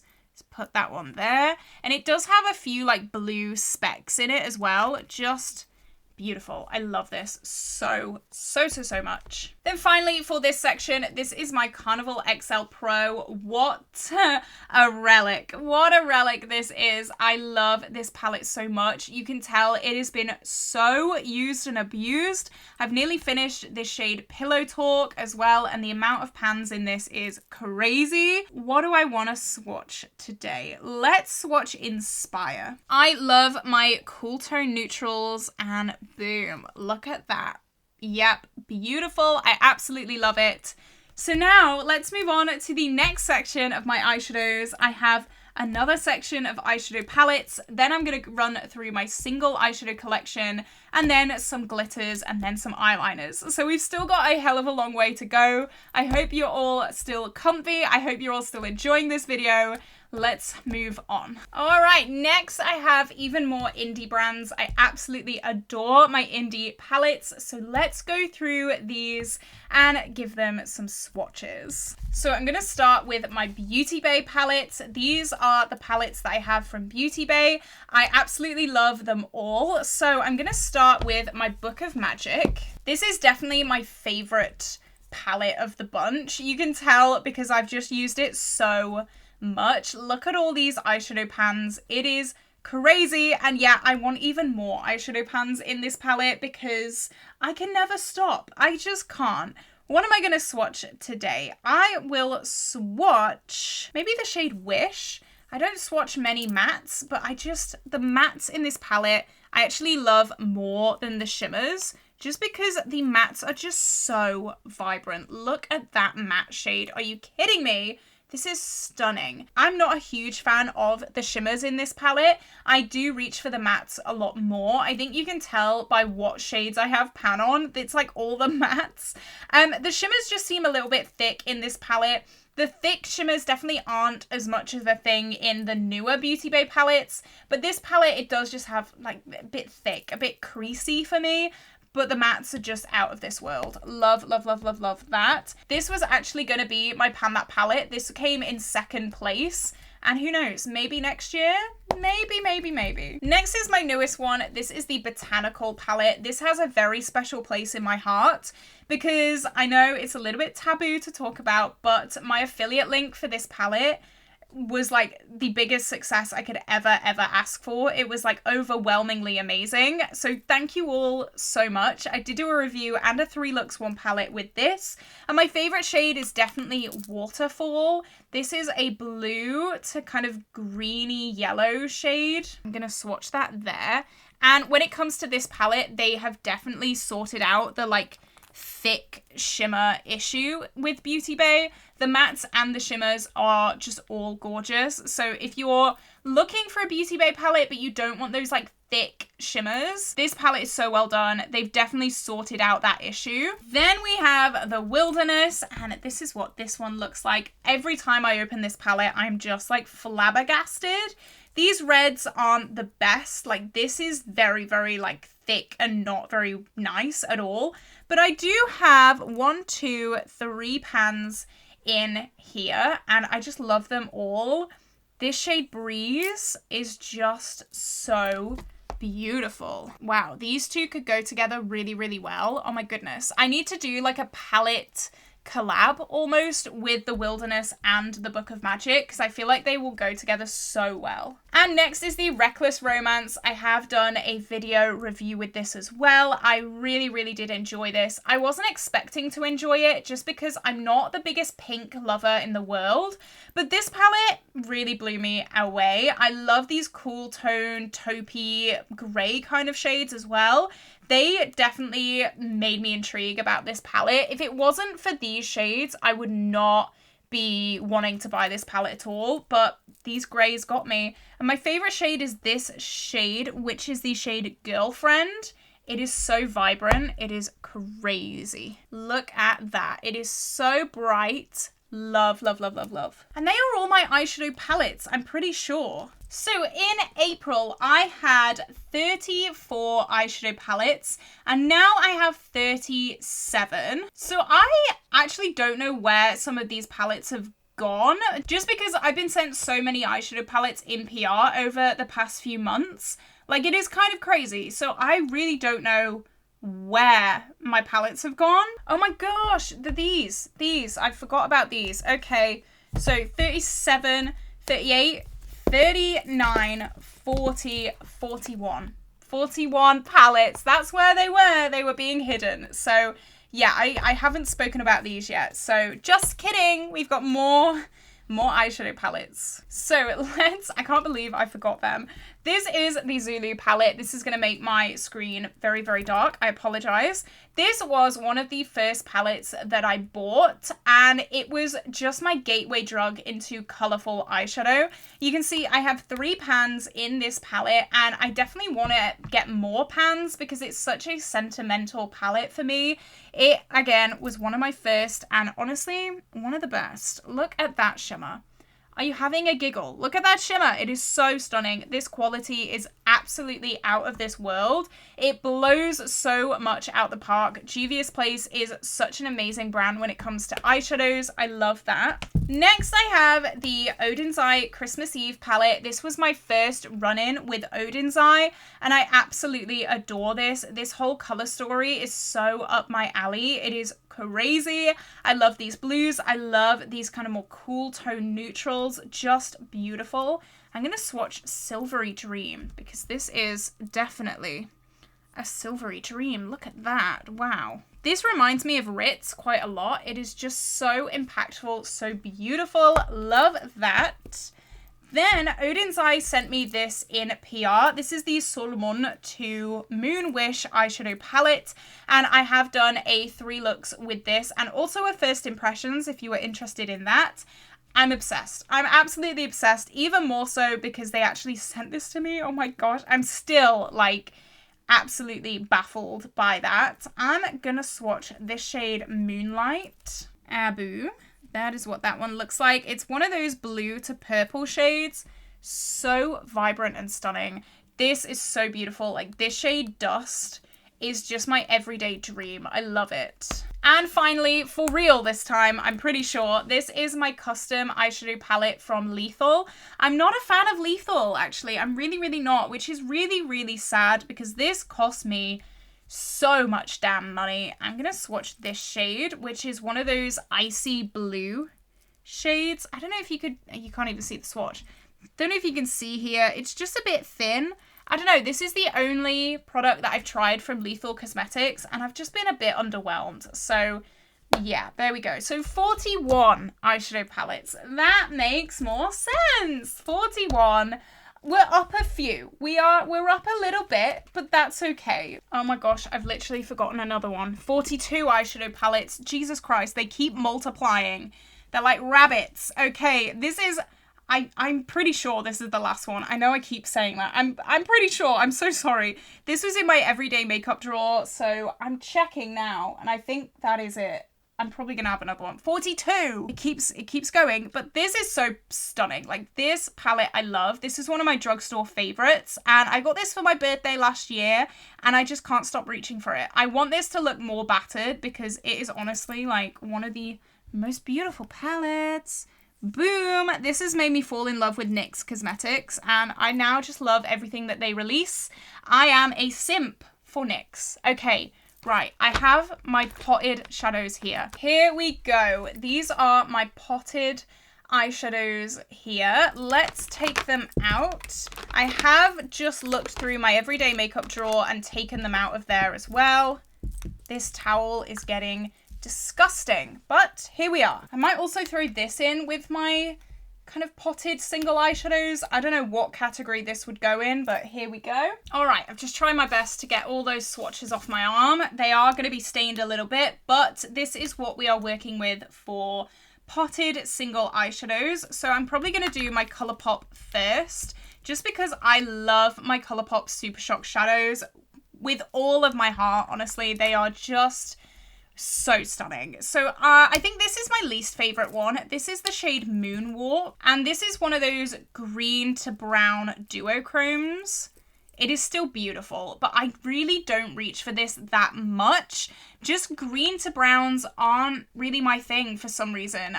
It's so stunning, but I don't know, this color story just isn't one that I reach for often. So there we go.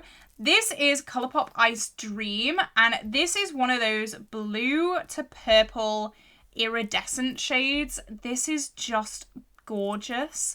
I have the biggest pan and the biggest dip in this as well. It is just one of those I keep reaching for constantly because I love blue and I just love these kind of opal shades. And next I have two quite similar looking shades. So this is I Heart This. And then this, oh, if I don't drop it, is Ritz. So they look very, very similar, but they are very different. So I Heart This is gorgeous, and I heart this. This has a lot more base pigment to it, and it's just a beautiful taupe shade. And then Ritz, it's brand new, so like she's raring to go. That is Ritz. You can definitely see the difference there. Ritz is definitely more of a topper. It has the most intense shine and shimmer in it. And then I Heart This is more of just like a traditional eyeshadow. So yeah, just absolutely stunning. I can't remember which top went on which, so we're just gonna have to improvise there. I just love Ritz so much. I did recently repurchase this and I do not regret a thing. Next, I'm gonna swatch Urban Decay Space Cowboy next to Ritz because people say that it is a dupe, but honestly, I really don't think it is. So that is what Space Cowboy looks like next to Ritz. You can see it's not got as much shimmer at all. It's very, very firm compared to Ritz as well. Ritz has more of a cream formula, whereas this is definitely more very, very hard powder. And it also looks a little bit more red as well. I'm not sure if you can see that there. I still love it. I still use it. Very nice. Next is the Touch in Sol Metalist Sparkling Foiled Eyeshadow.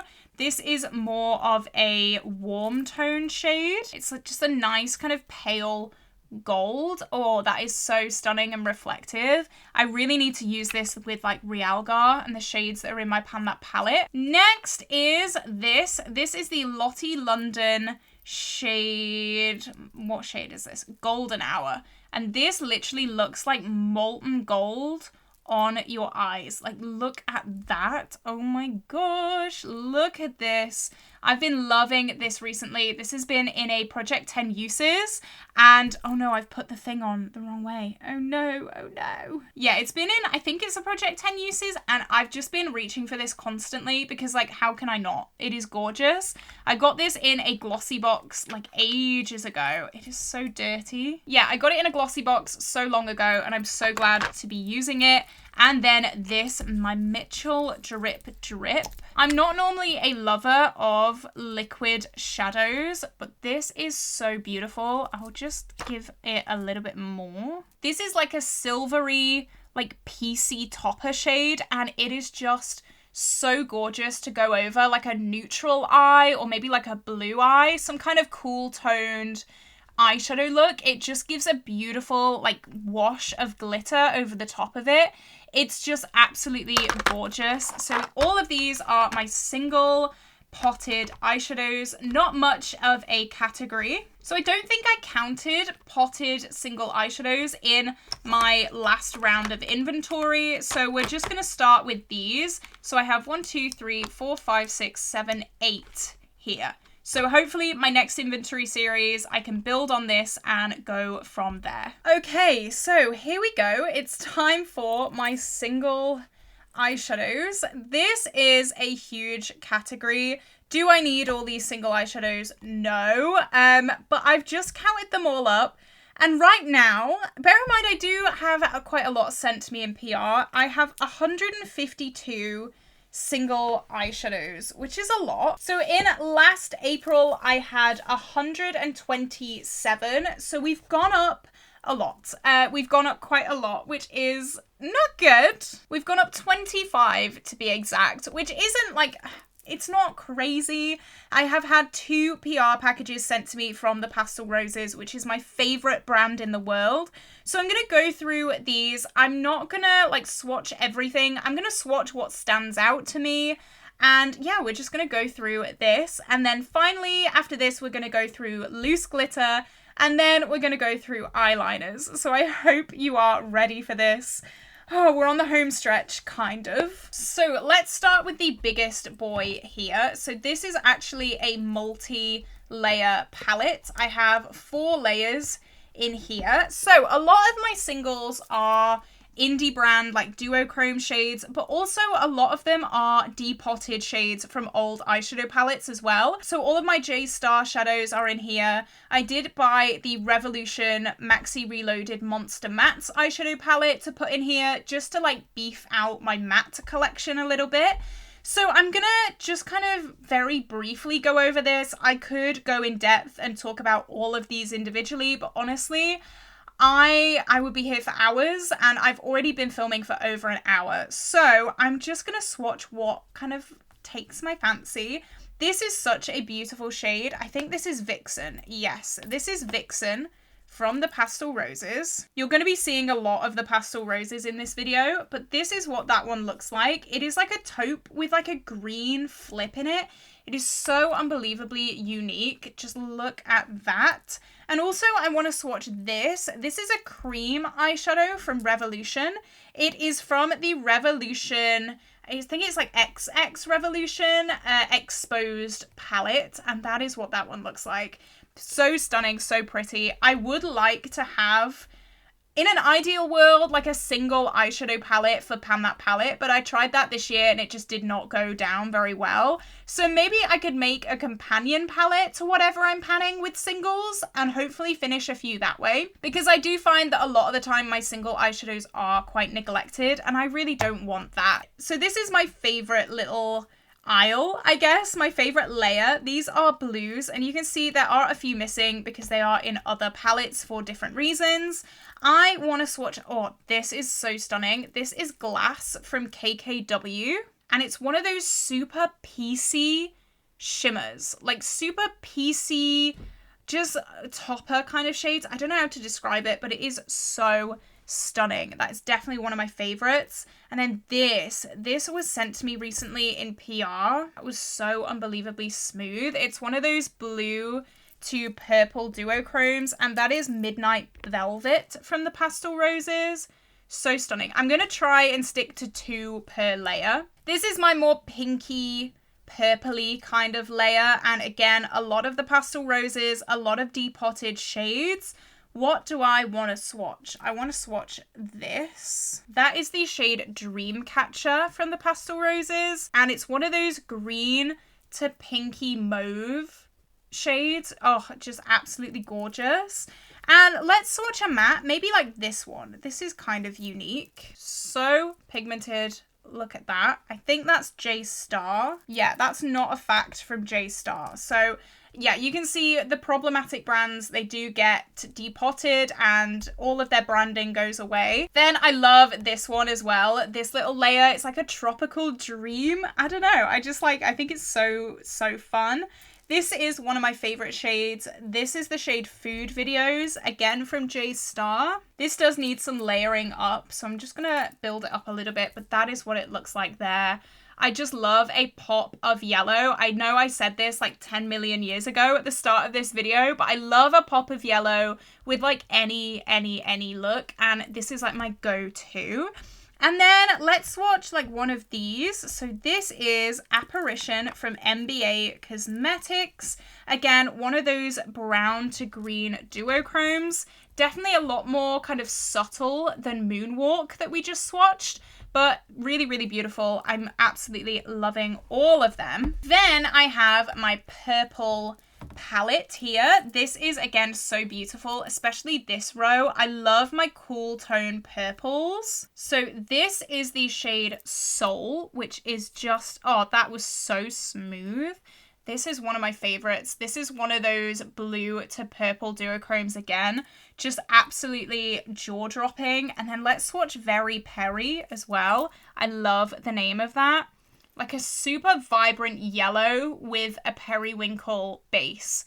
Absolutely drooling, love. This was from a recent PR package. They sent me this palette and also these singles in PR, again from the Pastel Roses. And let's swatch one of these. These are one of my new favorite formulas. Just watch this. Oh, are you kidding me? Are you kidding me? That's Art Deco, and it's kind of like a thick everyday neutral, but the shine on this is stunning. I've used this on my eyes. I've done it in a shorts video, and it's just one of the most beautiful shimmers. Like, this formula is just jaw-dropping. And then in here there is also this shade called Glamour, which is again the same kind of formula. I feel like this I did use with this kind of taupey shade. This is my everyday makeup drawer palette right now for singles. This shade is cracking a little bit, so I might have to repress that soon. But this whole palette I've just loved playing with recently, and I actually kept this in for 2 months in my everyday makeup drawer because I just wasn't ready to let go of it yet. Next I have kind of overflow green kind of shades. This shade, Vision, looks like a white, but it is like a really vibrant green. Can you see that there? This was sent to me in PR as well. It's just like so stunning. Look at that thing. Just all of these from the Pastel Roses are drop dead gorgeous. And then I do have this teeny tiny little palette here. This is in my Those Eyeshadows, and then I just have 2 random singles that really do need to go back in my makeup collection. But for right now, this is it. So these are my single magnetic eyeshadows. Oh my goodness me. We are nearly there, guys. We're nearly there. I could have spent an eternity on these, but I've just thought, you know what? I can't do it. I can't do it. This video is going to be long enough. So let's move on swiftly before I get yabbing. All right, here I have my glitters. Do you think I have enough? Incorrect. I do not have enough. I will never ever have enough. So I remember saying in my last inventory video in April that I had way too many loose glitters, and I'm counting these as glitters as well. And I had 38 back then. Okay, 38. Let me double check. Yes, 38. And I said that's way too many. Since then, I've been sent a hell of a lot in PR, so let's count these out. I'm really scared. I'm really, really scared. Okay, let's go. 1, 2, 3, 4, 5, 6, 7, 8, 9, 10, 11, 12, 13, 14, 15, 16, 17, 18, 19, 20, 21, 22, 23, 24, 25, 26, 27, 28, 29, 30, 31, 32, 33, 34, 35, 36, 37, 38, 39. Where have the other ones gone? Is this going to be another one where I just keep finding them, like, randomly after I finish speaking about them?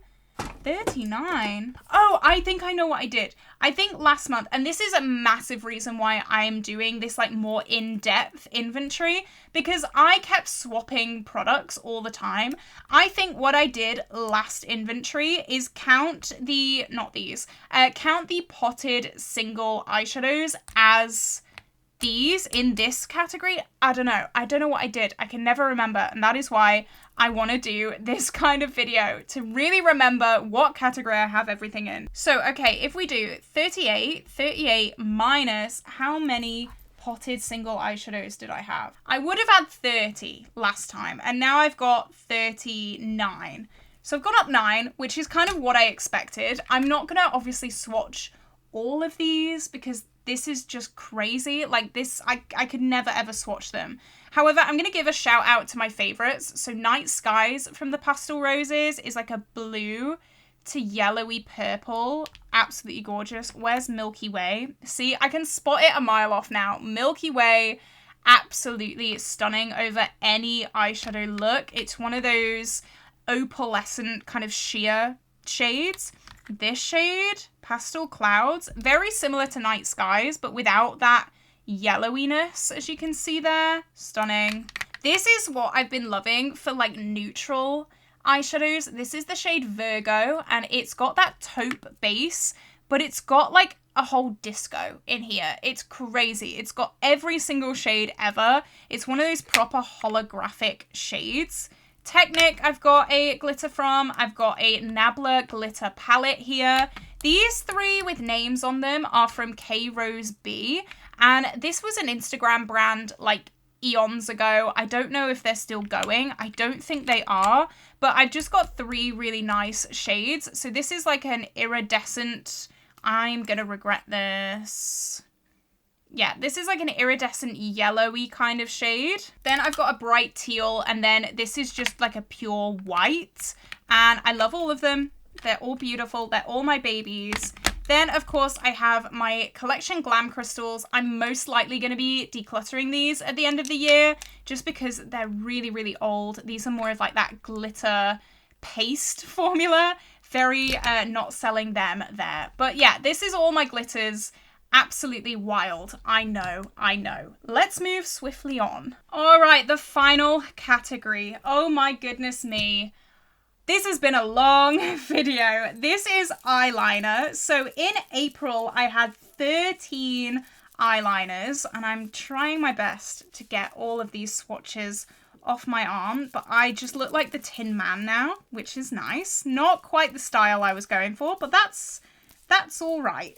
Now I have 1, 2, 3, 4, 5, 6, 7, 8, 9, 10, 11, 12, 13, 14, 15, 16, 17, which is a little bit of a jump up. So I did buy these Mitchell Make a Mark liners quite recently. These are all liquid liners. Oh my God, I forgot.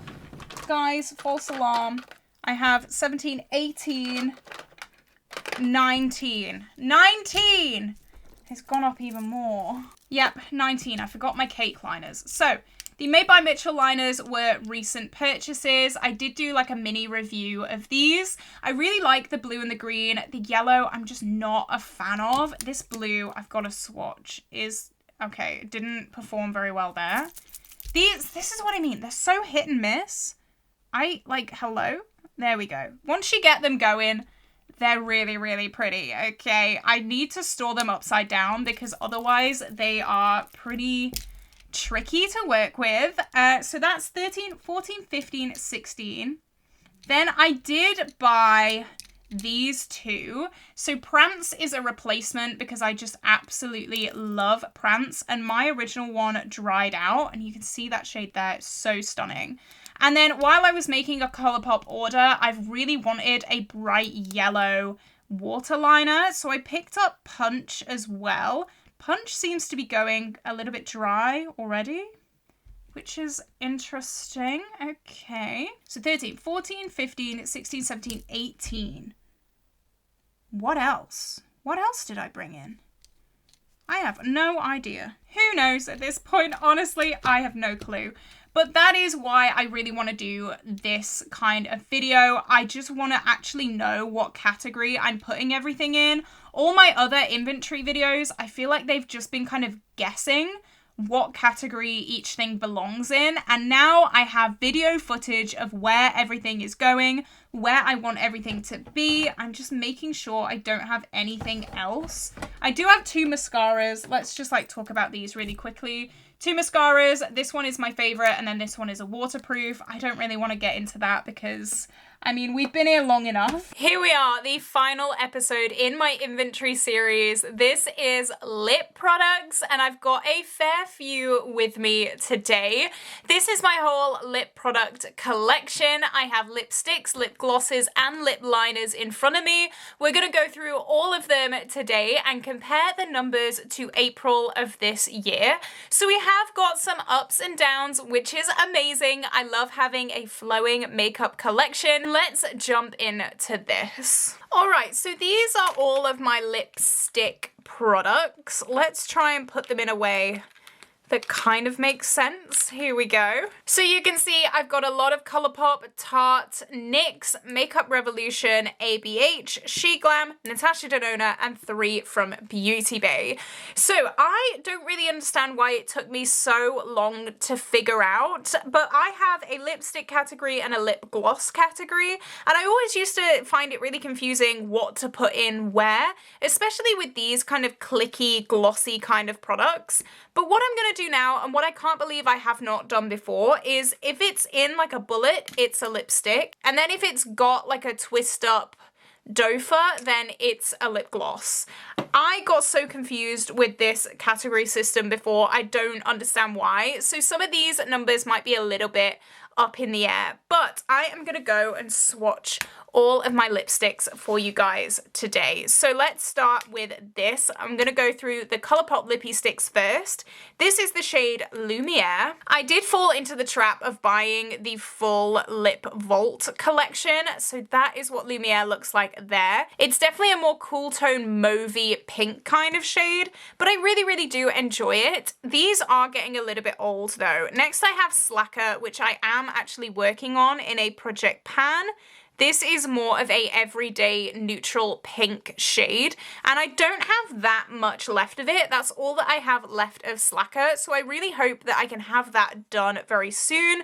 I think using it as a lipstick and as a cream blush as well is going to be amazing, but I do want to work on some of these lippy sticks because, as I said, they're getting old. They're like pushing it a little bit now, and those vaults, those Colourpop vaults, they got me every single time. So this is Jam Sesh, which is just a nice red. I like to have at least one red in my makeup collection. I don't wear red lipstick that much at all, but I just think you've got to have at least one red, right? You've got to just have one red lipstick just for those days where you think, you know what, why not? Let's mix it up a little bit. This one is Oh Snap, and that is very mushy. Oh my goodness me, can you see that? That is mushy. So this one, I'm not sure if you can see, it's kind of coming away from the tube. I don't know if that means it's expired. Oh no, it just won't go down now. I'm gonna have to push it back down.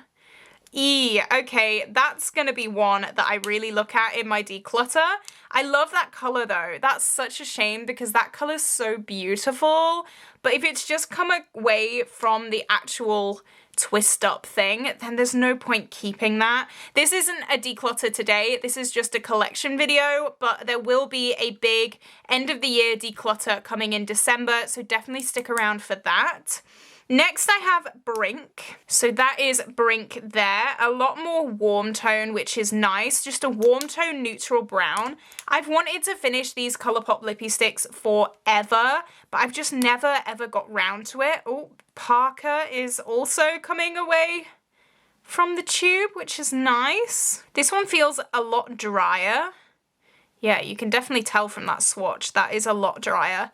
That's again another like neutral brown. I did give away a lot of these colors already. I gave a lot to my mum and I gave a lot to some friends at uni as well. The Matte X formula of these I really don't like. They're just way too dry.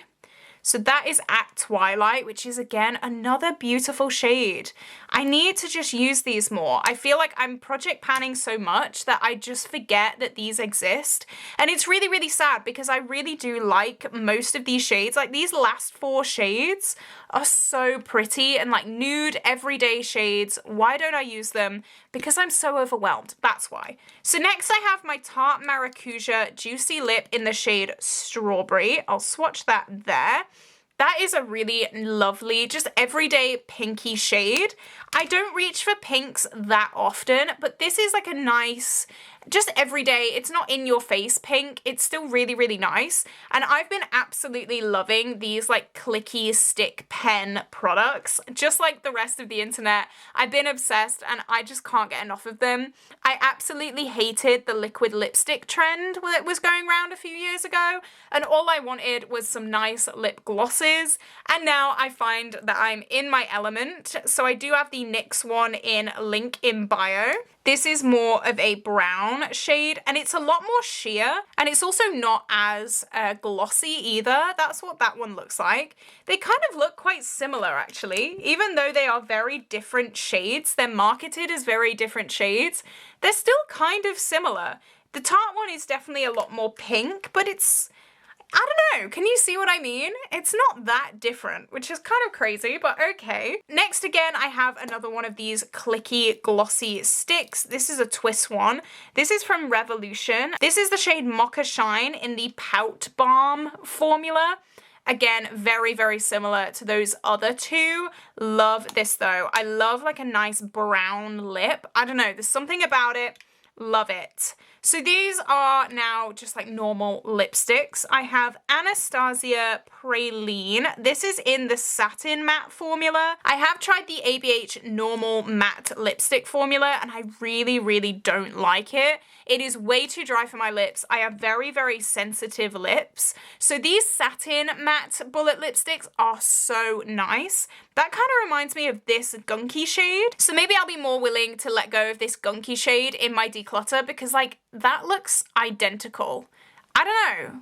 Do you see any difference there? Because I definitely don't. Next, I have She Glam Just Got Real. This is definitely more unique in my collection. This is more of a reddy browny kind of shade. I love this with my Pan That palette this year. My Pan That palette is the Modern Renaissance, and I do have Realgar left, which is like a bright orange eyeshadow, and this goes so well with that because it's definitely a lot more warm tone than any of the other lipsticks that I have. Then this is another very unique shade. This is the Natasha Denona I Need a Nude in Natasha. That is what that looks like there. It is like gray compared to all the other shades. I really don't know if I like this or not. It kind of looks green on my lips. I can't get it to work and I don't know why. It's not working. I don't know why. I'm trying so hard to make it work. I'm trying it with so many different lipsticks and lip toppers and lip liners and lip everythings, but I don't know. It looks so different to everything else, and against my warm skin, it just looks green, and I'm not a fan of that, but here it is. Then I have my 3 Beauty Bay tinted lip balms. So this is Cherry, and these are like only tinted, so they're not going to come across as super, super pigmented, but I really love this because I find that red lips are a little bit intimidating for me. So having this on, it's like less intimidating, and it's like a B-Tech red kind of, you know what I mean? It's a red when you don't really want to fully commit to a red, and in the summer, this is so pretty, and it's definitely getting me over my fear of red. Next, I have Coconut and Vanilla, which is definitely the more nude shade. I'm going to try and build that up there. It's definitely still a little bit pink, as you can see, but I love wearing this when I'm doing like an eye look, but I haven't got my lips on yet. It's just like a really nice, I don't know, subtle lip product. When I do an eye look and I have my lips on already, my lips just look crazy because like I don't have my eyes on. But then if I don't do my lips, it just looks off as well. So putting this on is really, really nice for that. I've really enjoyed that. And then the final shade, this is my least favorite shade. I don't even think I've used this. This is the shade Strawberry, and this is like pink. I'm not really a bubblegum pink girl when it comes to like anything really, but this is like very intense and in your face. So this is one that I would probably be getting rid of. Maybe I could try it as like a mixer. I don't know, maybe with this, that could be cool. I want to try that actually. How does this look on top of that? That looks a bit better. Am I right, or am I just like crazy? I don't know. I'm gonna have to try this with a few other things because this on its own is not my cup of tea. All right, so bullet lipsticks. In April, I had 20, and now I have 16. So before we celebrate, like I said, I do feel like some of the categories crossed a little bit, as I said, I don't know why. I feel really dumb. I don't know why it took me so long to differentiate between like a lip gloss stick and a lipstick stick, you know? But this is how I'm gonna do it from now on. I feel like I finally got my bearings a little bit, and these are all my lipsticks. So from now on, 16 lipsticks in my collection, down from 20, and I think that's really, really good. So next I'm gonna do lip liners, and I've been on a little bit of a fear fest, I feel like, with lip liners because I have none left. These are the only ones left. In April I had 8 and now I have 7. I did finish Colourpop Beeper, which was like my go-to lip liner, and now I don't have any left. I need to buy more. I was so close to buying an Anastasia set of lip liners. There was like, what, 8 lip liners, and it was something like £20 in TK Maxx, and I was like, oh, I was so close to buying that yesterday, but I didn't. So first I have the Steve Laurent lip liner here. I'm gonna start swatching them here. So this is in the shade Vogue, and it's definitely more of that like mauvey pink shade. Next I have Huda Beauty Flirt, and this is the one that I've been reaching for quite a lot recently. It's definitely more of that like brown cool tone shade. It can go really well with that Natasha Denona. It goes really well with some of these more cool tone brownie lipsticks as well. It is a little bit firm. It does feel a bit crayon-y, so I'm hoping to get it finished. It doesn't have that much product left. It only has that much left in it, so I think I'll be able to get that done quite soon if I really focus on it. That's my plan. Next I have Rosary from KVD. This is just a nice red. That's what that looks like. I refuse to wear a red lipstick without a red lip liner because that terrifies me. The thought of this transferring all over my face is too much. So I've definitely got to have a red lip liner, even though I very rarely wear red. But I could definitely use it with this kind of tinted red as well. That could be really nice. Next I have Love Letter from MUA, and this is definitely very pink. I don't often reach for very pink lipsticks. I think the only like super pink lipstick I have is this shade, which was Slacker, and then this one as well, which I'm thinking of getting rid of anyway. I don't know, just like I'm very much a more brownie nude person. This may be leaving my collection soon. I don't know. That's why I love doing these like full collection videos, because it just like makes me think, what do I actually want? This is Oh Snap from Colourpop, and this, oh, that's nice. That's gonna go with so many of these other lipsticks that I've swatched. It's a very cool toned, slightly pinky mauvey shade. I really like that. Next is one that I'm currently working on. You can probably tell because it looks battered, bless her. This is more of that brownie shade again, and this is BFF2. Something that I find with the Colourpop lip liners is they never match the packaging. Like, this is clearly brown and this is clearly red. Like, I don't really understand that, but okay. That's something that I've been reaching for quite a lot recently. And then I finally have Brink, which I'm gonna swatch here. Not the best place to swatch because it's right on my knuckle, but that is a slightly warmer brown, and that will also go really well with some of these more brownie shades around here. So yeah, only 7 lip liners, down from 8. I'm scared of that number. I really, really am. I think that is not enough at all. I'm starting to get a little bit antsy when it comes to my lip liners. I know that this is more than most people have anyway, but I don't know, there's something about this that makes me a little bit scared. And these are my liquid lipstick slash lip gloss products. So last April I had 6 and now I have 11. But again, remember that I had those like crossover categories. So overall I had 26 lip products in April and now I have 27. So I've only gone up 1, which is great. All things considered, even though these 2 categories have changed dramatically, technically I've only gone up 1, which I think, again, brill, love that. So let's start from this side. This is my Sleek Lip Shot, and I have loved this for so long. This, I'm gonna regret swatching these like liquid product. You can't even see. There we go.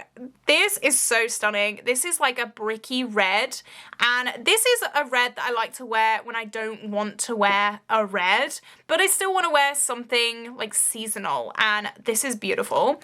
Next, I have my Lion King New Era lip gloss. I can never open this thing. There we go. I found that if I wear this on its own, it looks like just really glittery and metallic, which is not the vibe that I'm going for really. But if I layer this over the top of another lipstick, then it looks fine.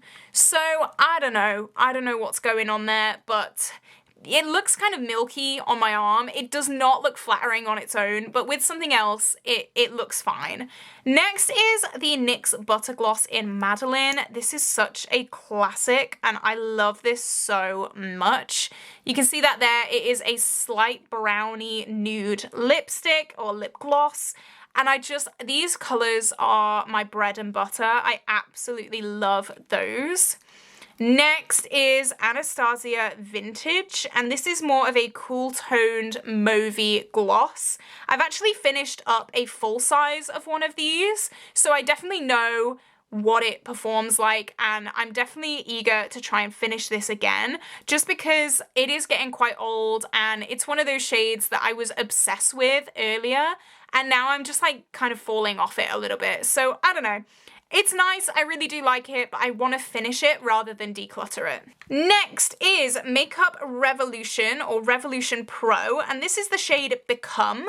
This was like all over the internet, I feel like. It is so gloopy, oh my goodness me. I probably should have swatched these on my hand and then swatched the more bullet lipsticks down my arm, because like the hairs on my arm are ridiculous.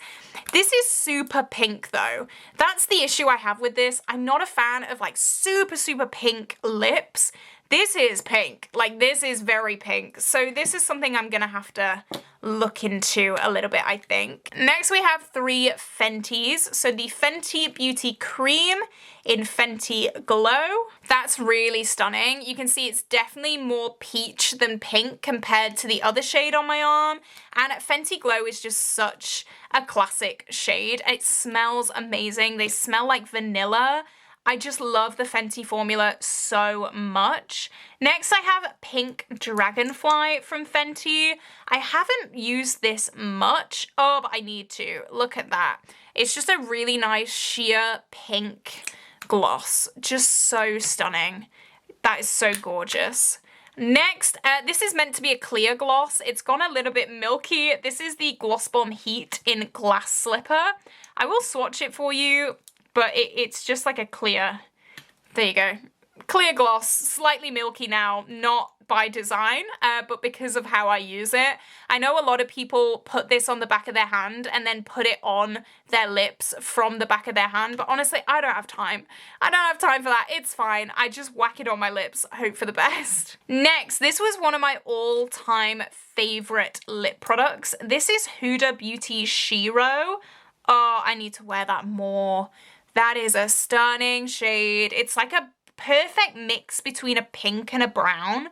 It's just, oh, and this lip formula is so good. This is the Demi Matte, I think. Cream lipstick. Yeah, cream. I just think this formula is such a beautiful liquid lipstick formula. It's so glossy. It doesn't dry down horrible and crusty, but it's just, oh, stunning. And then finally, this is a 2-in-1, so I have counted this as 2 products. This is the Haggard Cosmetics Serene, I think, lip product. This is slightly strange, I feel like. So you can see that swatch there. It's definitely more of like a lip oil / stain kind of thing. It smells gorgeous though, it really does. And then on the other side, it is this gloss, but the applicator is so strange. It's like a I don't know, plastic applicator, and then the gloss has this kind of pink shimmer in it. Can you see that there? I think that's gorgeous. So this is definitely a newer product, but I really do like this. So there we go. That is the swatches. I love all of these. There are a few that stand out that could possibly be decluttered. Like this is very, very, very purple. That's very, very pink. Like it's definitely helped me to see all of them together. And I don't know, it's gonna be an interesting one to see my declutter series at the end of the year. I feel like I've done really well with lip products. Lip products aren't the products that I like go crazy over, so I'm really happy with my numbers for this video. So here we go. This is the end of my lip product inventory. If you enjoyed this video, give me a like, give me a subscribe. Let me know what you want to see in the future. Don't forget, I upload every single day, and I will see you tomorrow for a brand new video. Bye bye.